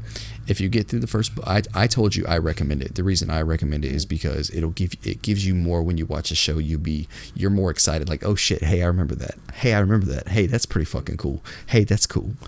And you'll see that type of stuff. Yeah. Anything else, gentlemen? Nope. Okay. I will. Yo, what's up? And we're back. And sorry, guys. Jonathan had to defecate, if you will. He had to drop a deuce and made more work for me to do.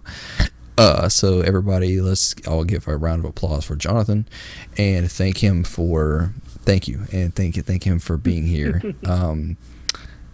He could have just stayed in bed with that shit. Adam 131.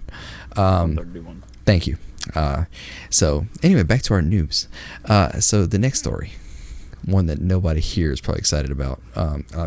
I'm really not super excited, but it kind of I do love this. I do love this area.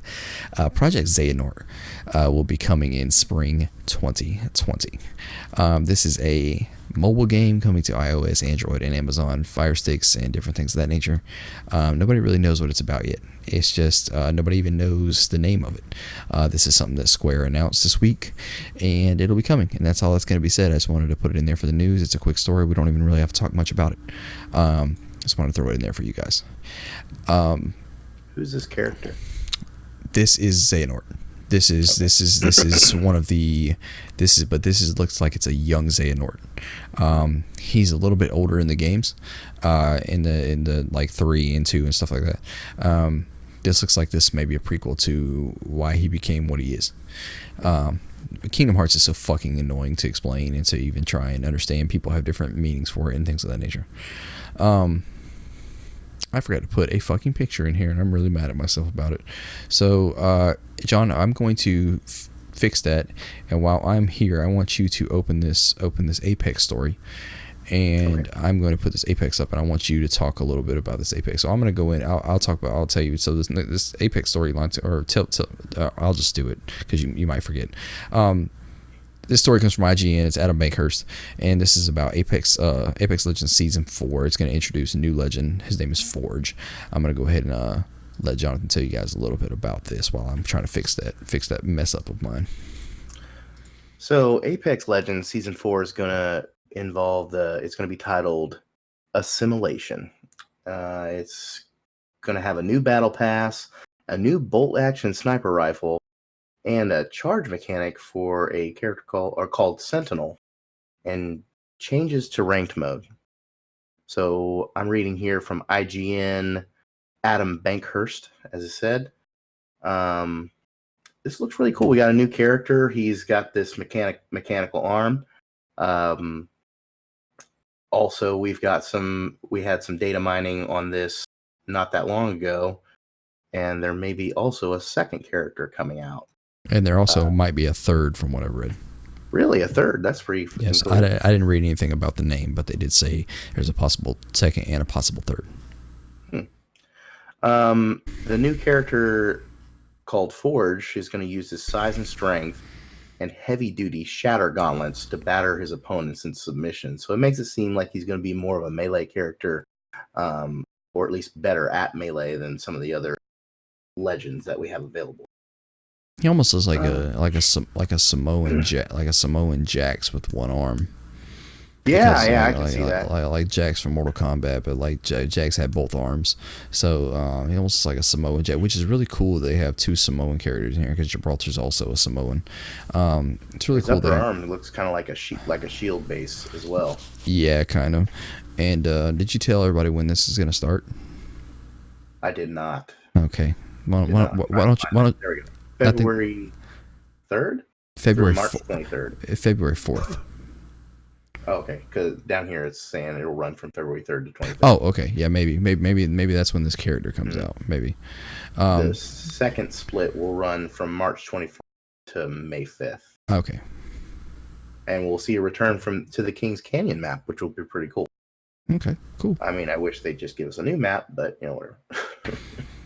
So, I'm going to read a little bit of this here. It says that it was also revealed that Forge is a 5-time Hyper Fighting Federation champion, which I'm going to guess is somewhere along the lines of a UFC in that area, and is the first corporate sponsored legend. His sponsor, Hammond Robotics. I don't know what that means, but it might mean to certain people. It does. Well, actually, I do know. I do remember a Hammond in Titanfall.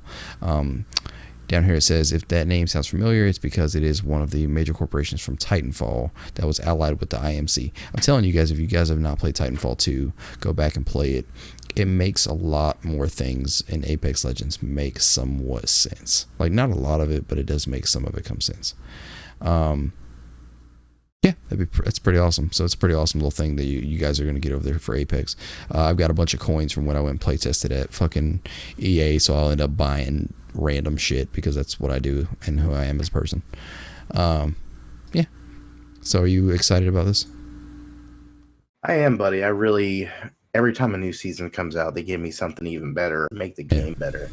Okay. It's a constant process, and it's really what's making putting Respawn on the map, in my opinion, and Apex.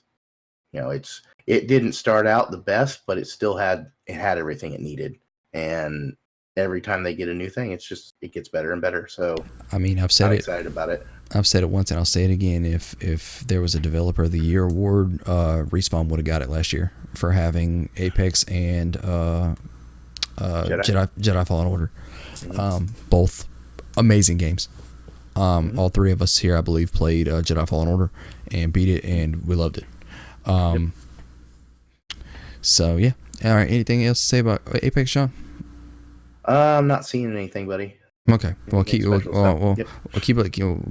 that and keep us updated and give us an update on that when you play. I'm gonna give you all full information on all this. I'm sure you're gonna ram that right in my asshole. I will. All right. Thank you. All right. So make sure you pull your stomach up before you do, please. Oh, thanks. You're welcome. I got your back. So this wonderful picture of Kojima is what I was trying to find. The story comes to us from IGN and from Logan Plant. Kojima Productions reportedly wants to develop anime, manga, and smaller games.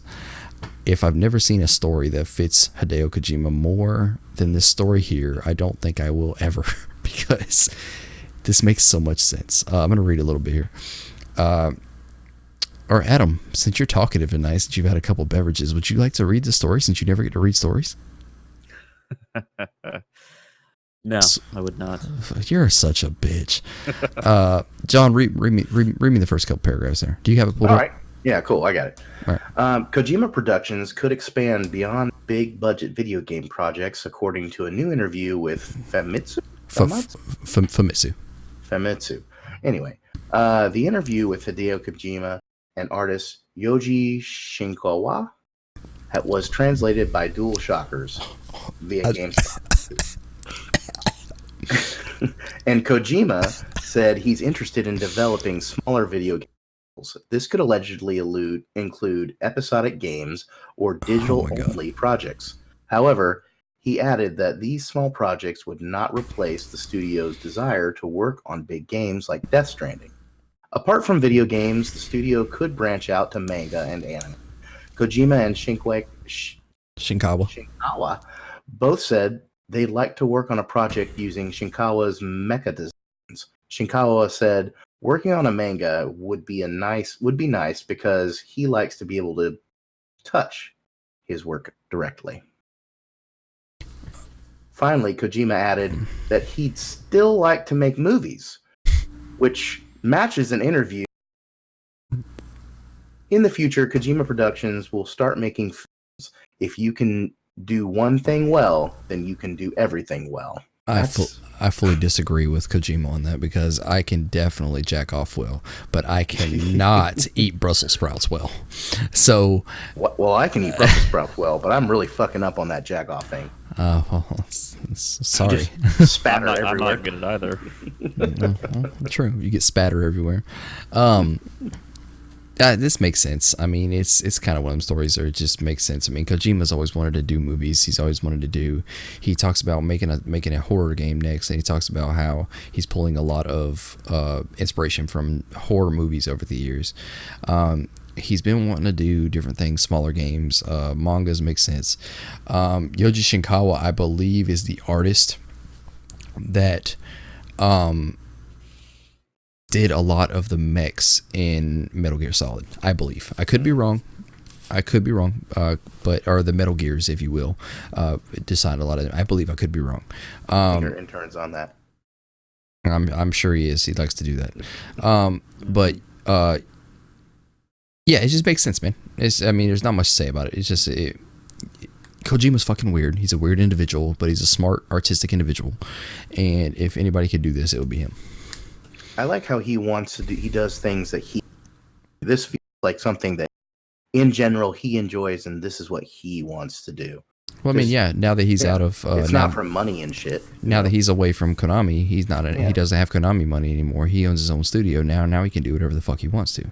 And I mean, that's cool. It's just sometimes it's like, should put a damper on shit that Kojima does because it's so fucking weird. Yeah. So, yeah. I mean, beautiful. I'm sure it'll be beautiful anime and manga. Like, I'd definitely give it a chance.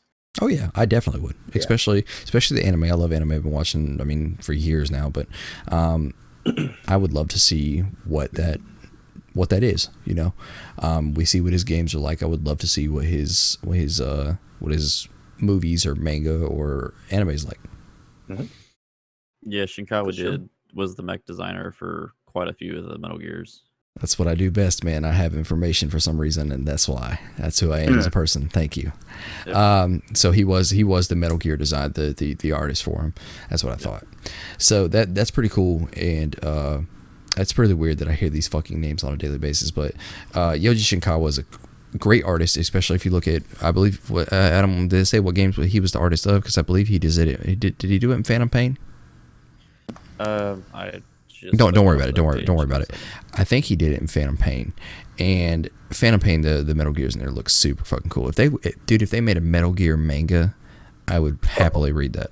And I am once again on record for saying I have never played any Metal Gear and probably will not. Yes, he was the art director and the mech design for Phantom Pain. Okay, cool, thank you. But I would happily read that or watch that. Oh, for sure. Okay, guys, I'm going to hop into this big story here. Or, yeah, small, big, whatever you want to call it, because this is definitely a rumor, but... It all depends on the angle and the lighting. Yes. Star Wars Knights of the Old Republic remake rumored to be in development at EA. This comes to us from IGN, from Adam Bankhurst to IGN.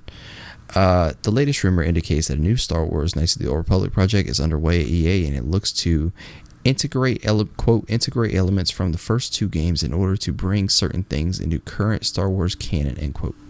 As reported by Clinlex, two sources claim to have knowledge on the rumored return of this beloved franchise. The first source says a remake of the 2003 classic is in development, while the second expands and says it quote wasn't so much a remake but a sequel of sorts, end quote. The new project, as previously mentioned, would take elements from the first KOTOR and Knights of the Old Republic 2, The Sith Lords, and retool the two stories to make them fit in current canon. These rumors do fall in line with Lucasfilm's president Kathleen Kennedy's previous comments, confirming that Lucasfilm is developing something Knights of the Old Republic related. There have also been rumors of a Knights of the Old Republic film, with some sources linking Game of Thrones DB Wise and David Benioff, who are no longer creating a Star Wars trilogy. It was reported last year after the cancellation of KOTOR 3 that Obsidian always envisioned the games to be a trilogy. Lead writer Chris Avellone from Reboot Develop also said KOTOR 3 would have been about uncovering the origin stories of the Sith Lords, and that they foreshadowed what Darth Revan was doing in the second game. As of the current canon, Star Wars Rise of Skywalker did make Darth Revan canon. As of one of Emperor Palpatine's Sith Trooper legions was named the Third Revan Legion.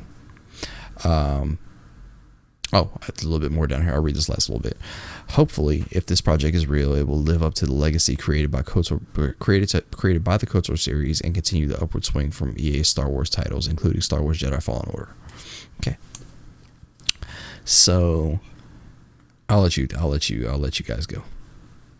Dude, it's kind of making it sound like they're reformatting this to make another canon game, like they did with Jedi Fallen Order. Right. And I am perfectly okay with that. So am I. I would love more canon, and that's fucking great. Especially if they start making the Old Republic canon. That's a big deal, like a really big deal, because people have been wanting it for a long time. The thing is, I don't understand why it shouldn't be some people still call KOTOR and some people still call KOTOR and KOTOR 2 the best of all time, and the best Star Wars games of all time. Story wise, fuck yeah, man! Like, it's a great game. And you can get them so cheap now and go back and play. But I mean, I don't understand why they're not canon. Like, that's what Kathleen Kennedy's fucking comment on hey, it's not like we don't have anything to pull from. Nobody's making comics. Nobody's doing this. That's a dumbass thing to say when there's a shitload of books out there. There's a shitload of comics that they all say is not canon, but they can pull them into canon if they really want to. I mean, it's just one of those things. I mean, I can't wait. It's exciting, man. This is especially good rumor news after we got that delay shit about the Obi-Wan TV series, which is not as big of a fucking deal as people made it out to be, but it's good news, and I really want this to be canon. I've wanted to be canon. I think every Star Wars fan that's ever played this game has wanted it to be canon, just because how good it is. Darth Revan is one of the most badass Sith Lords of all time. Bane. Darth Bane was probably the most fearsome and deadly one, but Darth Revan, man, his storyline I won't go into that. Might ruin it for people who haven't played it before, but his whole storyline is just fantastic.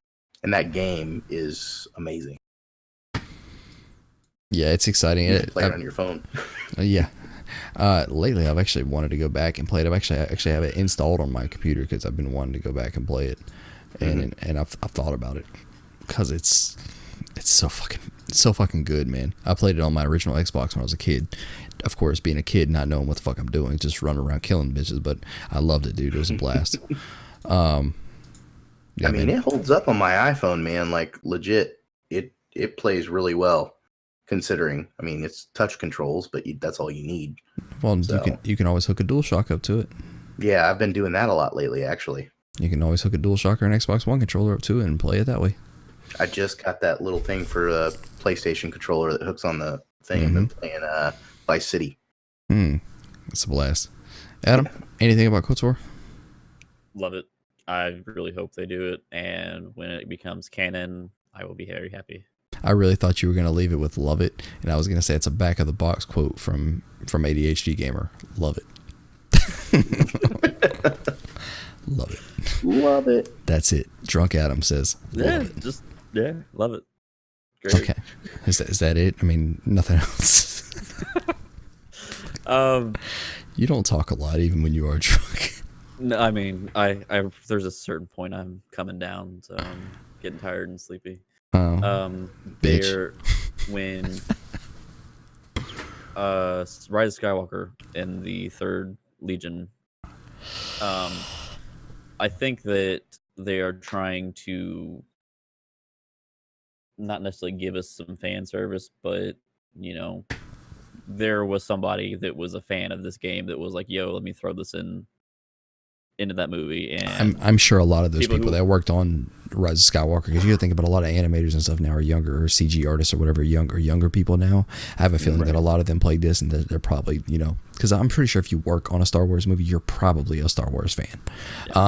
Yeah. It's kind of one of those things. But I agree. I think it's one of those same things, Adam, where it's like, let me slide this in there and see if they'll take it. And, all the diehard fans heard that and they're like, yes. Yeah, because it made it canon to a certain extent. So it's really exciting, guys. We'll be able to hopefully get some more information about that when it comes out. Hopefully it does come out. So the next story, I want you to take this with a fucking fat ass grain of salt. You gentlemen probably did not hear about this. This is a story that, if this lines up, goes along with my prediction. So there was a leak on 4chan. Once again, I want people to take this with a fat ass grain of salt because of the name 4chan. Yeah. There was a leak on there that there will be a PS5 reveal event will take place on February 5th. And not only that, but it will reveal some of the new console's launch titles. Apparently the PS5 launch titles, which I'm going to go ahead and tell you why either one, I'm going to say why one of these is bullshit. PS5 launch titles will include Gran Turismo 7, MLB The Show 21, Demon Souls Remastered, Godfall, and a new IP from Sony Santa Monica Studio called Legends with a Z. MLB The Show 2021 would be bullshit. I could be wrong. If I'm proved wrong, that's awesome. That's normally a March game. So it's a yearly release, if you guys know. I'm sure you do. MLB The Show 21. MLB The Show comes out in March every year, and it comes out with 19, 20, 21, so on and so forth. Right now we're in 20, so this year we would be getting 21. 21 should be coming out in March. If it's launching, well, I guess it could launch. I guess it could launch there. It would just be an older title, if you will. I guess it would just be old. It would be about 7 months old at that point if we're looking at an October or November release date for the PS5. Some things that the leak also contained were a new UI, home screen, console design, controller, backwards compatibility with PS1, PS2, PSP, PS3, and PS4 games. PSP is kind of weird there. Because where the fuck are you going to put a goddamn UMD at? PSVR worked there, DualShock 4, they're all backwards compat. A lot of this kind of makes sense. I mean, other games are teased, such as a new Horizon game, new Spider-Man from Insomniac, new Crash Bandicoot game, which also makes sense, a new sci-fi IP from Naughty Dog, new IPs from SIE Japan and London Studio, and Final Fantasy 16, and a new Resident Evil title, which I'm guessing would be Resident Evil 8. Don't get too excited, John. Take this with a fucking grain of salt. No, buddy, I won't buy into Resident Evil games unless I see it on paper. There's been stupid rumors about shit for a long fuck time. I will tell you, I will predict and I do believe that a new Resident Evil 8 will be out in 2021. Well, yeah, they have to do it, but I wouldn't say have to, because technically they're showing they can remake all these old Resident Evils, and it's doing them perfectly fine. But I do believe Resident Evil 8 will be out next year. At least I think so. I mean, you piss off the fans at this point if you keep releasing remasters and not doing a new original title too. I am do you though? Okay with having a Demon Souls remaster. I feel like you do. I don't really think you do though, because two was amazing. I mean, look what they did with 2, and then 3. Don't get me wrong, they are amazing. If they do the same thing with 3 that they did with 2. And I don't think they'll remake 4, because 4 is technically still playable. Yeah. But there's supposed to be a Dino Crisis remake and there's a rumor right now that Dino Crisis is actually being remade. I don't think you do piss people off, because the thing is what you're doing with all these remakes. It's not like they're just, hey, we'll put new graphics in, go do your thing. They're actually remaking these, and they look really fucking good. I mean, 8's being made. I can tell you that 7 sold for way too well for them to not get 8. And Capcom right now is the big publisher that's fucking making so much money off this shit. One last bullet point I want to point to here is that the PS5 PS5 will launch worldwide in October 2020, priced at $499 US dollars. Here's another thing I wanted to put here: specs to be almost on par with Xbox Series X and more powerful than the Xbox Lockhart, which is the probably the all digital version of the Xbox Series X. Supposedly the Series X is going to be $599 when it comes out. Here's why you should put some into this story. Are you ready? Yep. This story came out, this post came out before this happened, okay? So on Twitter, Sony changed, the official Sony PlayStation account changed their cover photo of like their top of their page and their slogan to "It's time to play." And this leak came out before that happened, and they said "It's time to play" is PlayStation's new slogan for PS5 and the brand as a whole. Now, either number one, that's a real fucking lucky guess, or number two, that's a leak from an insider that knows shit. Here's my thing: this is a lot of fucking information right here, and this is a massive leak right here. Usually you get little small shit that everybody's been talking about for a while, and you can just, hey, here's this, blah blah blah. But this is a lot of shit that nobody had heard beforehand. So the only thing that's weird about this is I haven't heard anybody like on my podcast I've listened to, like Kind of Funny or IGN or anything, talk about, hey, we've been invited to New York for an event yet, which is weird because normally that's what would happen. They would be invited, and the press would obviously be invited and be able to see this kind of stuff and all that good stuff. So yeah, that's a big thing. So like I said, take that with a grain of salt. Could be fake, could be real.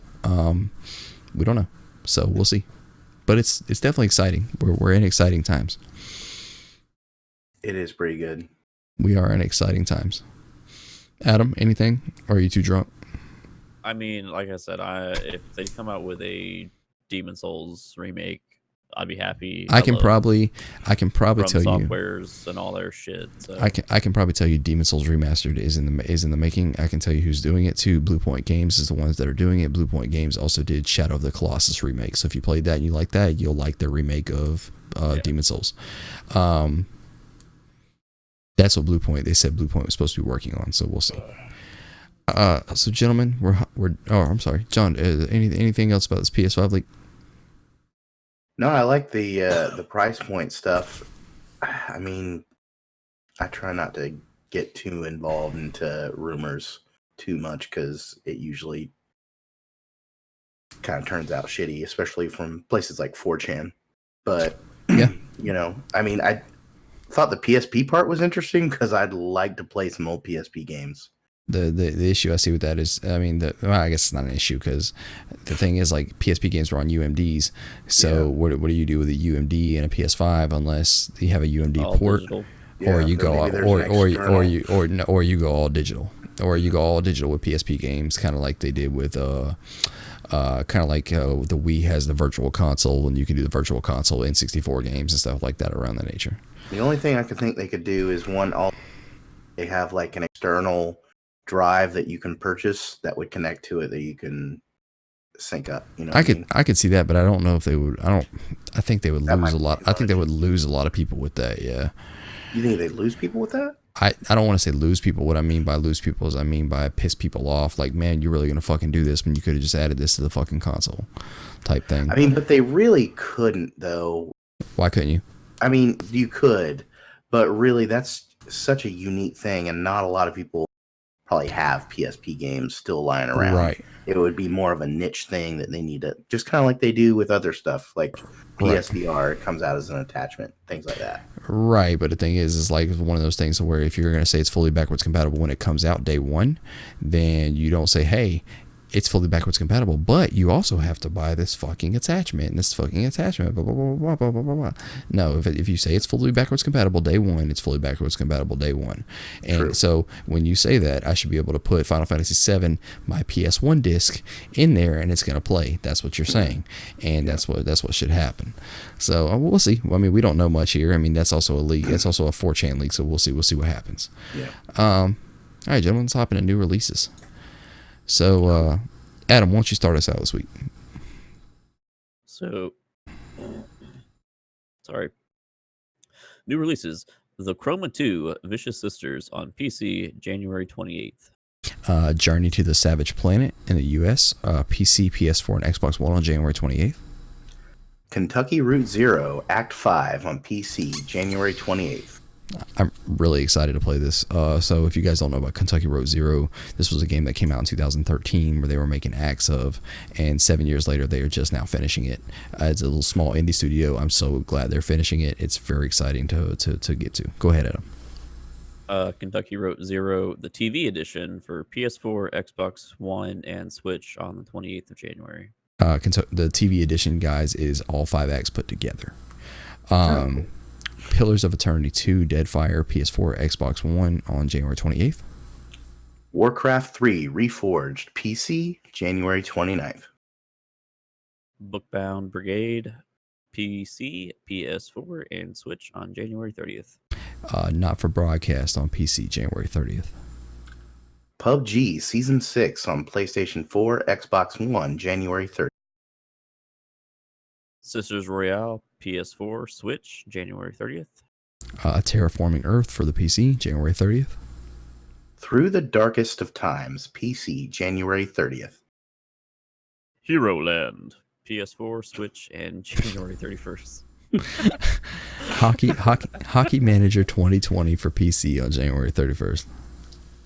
Journey to the Savage Planet in the EU on PC, PS4, and Xbox One, January 31st. All right, guys. So that's been our new releases for the week. Let's hop into a little bit of Budget Gamer. John, go ahead and take us away with Budget Gamer. Alrighty. This week on cdkeys.com, we've got Resident Evil to $46.19. Watch Dogs Legion for PC is currently available for pre-order as $54.09. Vampire Masquerade on PC is $48.79. Doom Eternal on PC has dropped a little bit to $38.29 or $38.29. And Cyberpunk 2077 is pretty much the same as last week for PC, $44.89, and Xbox One, $52.79. On the Epic Game Store, you can get for free the game The Bridge from January 23rd to January 29th. On Steam, from January 21st to April 1st, you can get all the Half-Life games, including the original Half-Life, Blue Shift, Opposing Force, Source, Half-Life 2, Half-Life 2 Episode 1, Half-Life 2 Episode 2, all for free to play up until April 1st, so get on that. Other than that, Stadia Pro has been all the same. Xbox Games with Gold is all the same, and PS Plus is all the same. So you can get all those games for free. And hopefully next week we'll have a new list of all the different shit you can get on those. Cool. So moving into the wonderful topic of the week, guys, of favorite video game villain. What are you guys thinking for that? I'll let you take this away, John. Well, actually, let's let Drunky the bear go. Come on, Drunky. Go ahead, Adam. Give us a little favorite video game villain moments. What are you looking at? So when you first said that in the pre-show, first thing came to my mind was Far Cry 3, Vaz Montenegro, and his insanity speech monologue thing that he gives will stick to me to the day I die. Like, it was just the creepiest, most accurate mind, whatever. Like, I loved it. That and Far Cry 3 was a great game. What's weird is mine is very similar to yours. Go ahead, John. I think basically Ganon from Ocarina of Time, man. Like, Ganon has changed so much in all these different games, but one of the best ones is when you're on top of the castle and you're just fucking this dude up.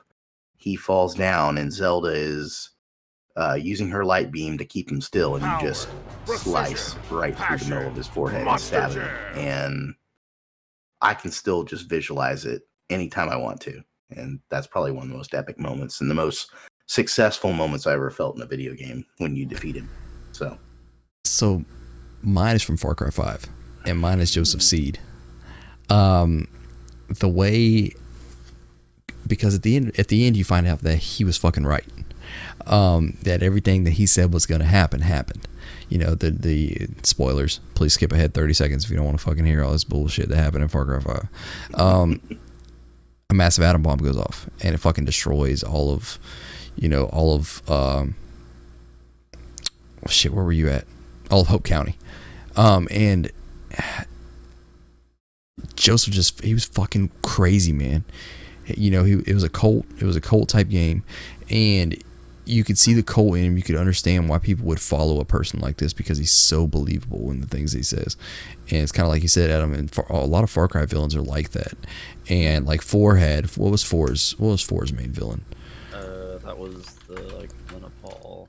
That was probably like one of the best Far Cries ever. I can't think about his name. Pagan Men. The pagan men in Far Cry 4 was fucking kind of the same thing. I love this. What I love about these stupid games is, like, in Far Cry 4, if you waited the 20 minutes or whatever he told you to wait, yeah, you beat the game. You beat the game. And then the same thing in Far Cry 5, whatever it was, it, like, turn around and walk away, or there was something to where if you didn't do or did something, in Far Cry 5, if Joseph C says, "Hey man, I'm giving you this last chance, turn around and walk away," if you walk away, you beat the game. Yeah, you can beat the game in 15-20 minutes. Like it's so fucking cool. Far Cry is. The problem I had with Far Cry 4 was the same problem I had with Far Cry 3, was the driving was just horrible, because your point of view was too far forward. Not when you're on an elephant. You can drive an elephant really well in Far Cry 4. Can you? That poses a philosophical question. Can you drive an elephant, or are you? You can't drive an elephant. No, you can drive an elephant. I definitely made the elephant go left or right, so that means I was driving. No, but I mean, in 5, man, Joseph was. I mean, if you played 5, which have you guys played 5? Yeah. Okay. No. Far Cry 5. Jonathan, you meet a guy named Joseph Seed. Joseph Seed, literally. So 5 is about a cult in a place called Hope County, Montana, and it's just like any other cult. You know, people follow this guy, they follow him for a reason, blah blah blah blah blah. They believe in his religion, whatever you want to call it. This dude talks about the world being destroyed the whole fucking game, and you're like, you're just fucking crazy, dude. Last mission of the game, once again, spoilers for Far Cry 5. He was right. The whole time he was fucking right. And you should have fucking listened to him and just fucking went home. And like the whole time. And it's fucking great. I think Joseph Seed was probably my favorite villain of all time. And I say that over Sephiroth, because Sephiroth was probably my other one. You know, I was sitting there thinking you were going to use that. No, I was going to. I was going to, but Joseph Seed he's always been one of my favorite villains, man. Just thinking, I go back and watch that scene all the time, because you end up in a bunker with him in the end of 5, and he's kind of like one of them "I told you so" moments, like, see, fucking told you. It's fucking great. It's a wonderful scene. Gentlemen, it was a wonderful show. We're all tired. But real quick, my fun fact. Oh, thank you for actually remembering, because you also didn't send that to me this week. I did. It's in the show notes right there. I sent it to you is at not 11:23 p.m. It is not in the show notes, Adam. Not in the show notes, but it's in our little chat here. Okay, well, that's not the show notes. You should have told me it was there. I can't read your mind. Anywho, so I didn't even make a thing for you. Well, too bad. Go Sonic ahead. the Hedgehog was Sonic the Hedgehog was the first game. Sonic the Hedgehog 2. He was the first gay in gaming? No. Amazing.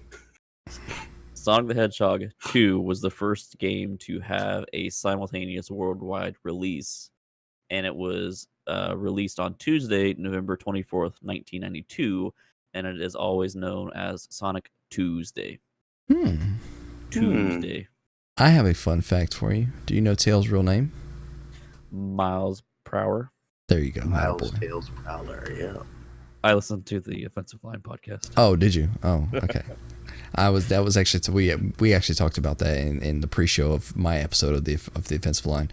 But yeah, I actually did know that before. Yeah, It was miles per hour. Yeah, it's a funny ass name for Tails to have because everybody's just known him as Tails for years. Well, that and he's not that fast in my opinion. He's not. He's not supposed to be. He flies. In 2, when he premiered, he was just as Sonic.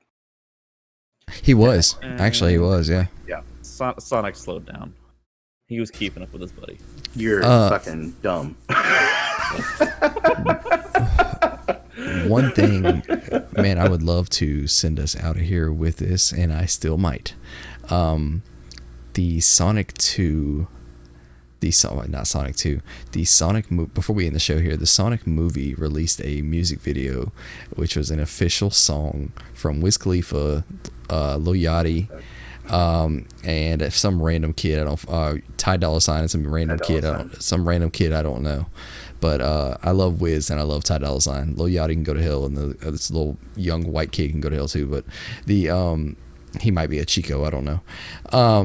But I love Ty Dolla $ign and I love Wiz, so I listened to this and I was like, I was jamming on those two parts, and then Yachty and all of them came out. I was like, God, this goddamn song sucks so much ass. But I may put that at the end of the show. I haven't decided yet, because as long as not that good of a song. But you also don't like any kind of rap music, so this might not. That is a fucking lie. I actually love Wiz Khalifa, and I do like Ty Dolla $ign.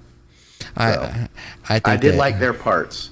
The other kids' parts, I was like, well, it's because they're the new age of rap, and I don't condone new age of rap. I like Wiz. Wiz was out when I was in high school. I like Wiz, and I like Ty. I like Ty just because he reminds me so much of just fucking. He can rap and sing. It's almost T-Pain, if you will, and I love it. He definitely has T-Pain look. So I like, yeah, guys. Wiz Khalifa, man, he's got it going, man. He is a smart motherfucker, and I like even the little movies he did with Snoop. Those are really good. I was really hoping How High 2 was going to be Snoop and Wiz. I was really hoping. They had talked about it for a while, and I was really hoping it was, and then it ended up being who did How High 2? Lil Yachty, and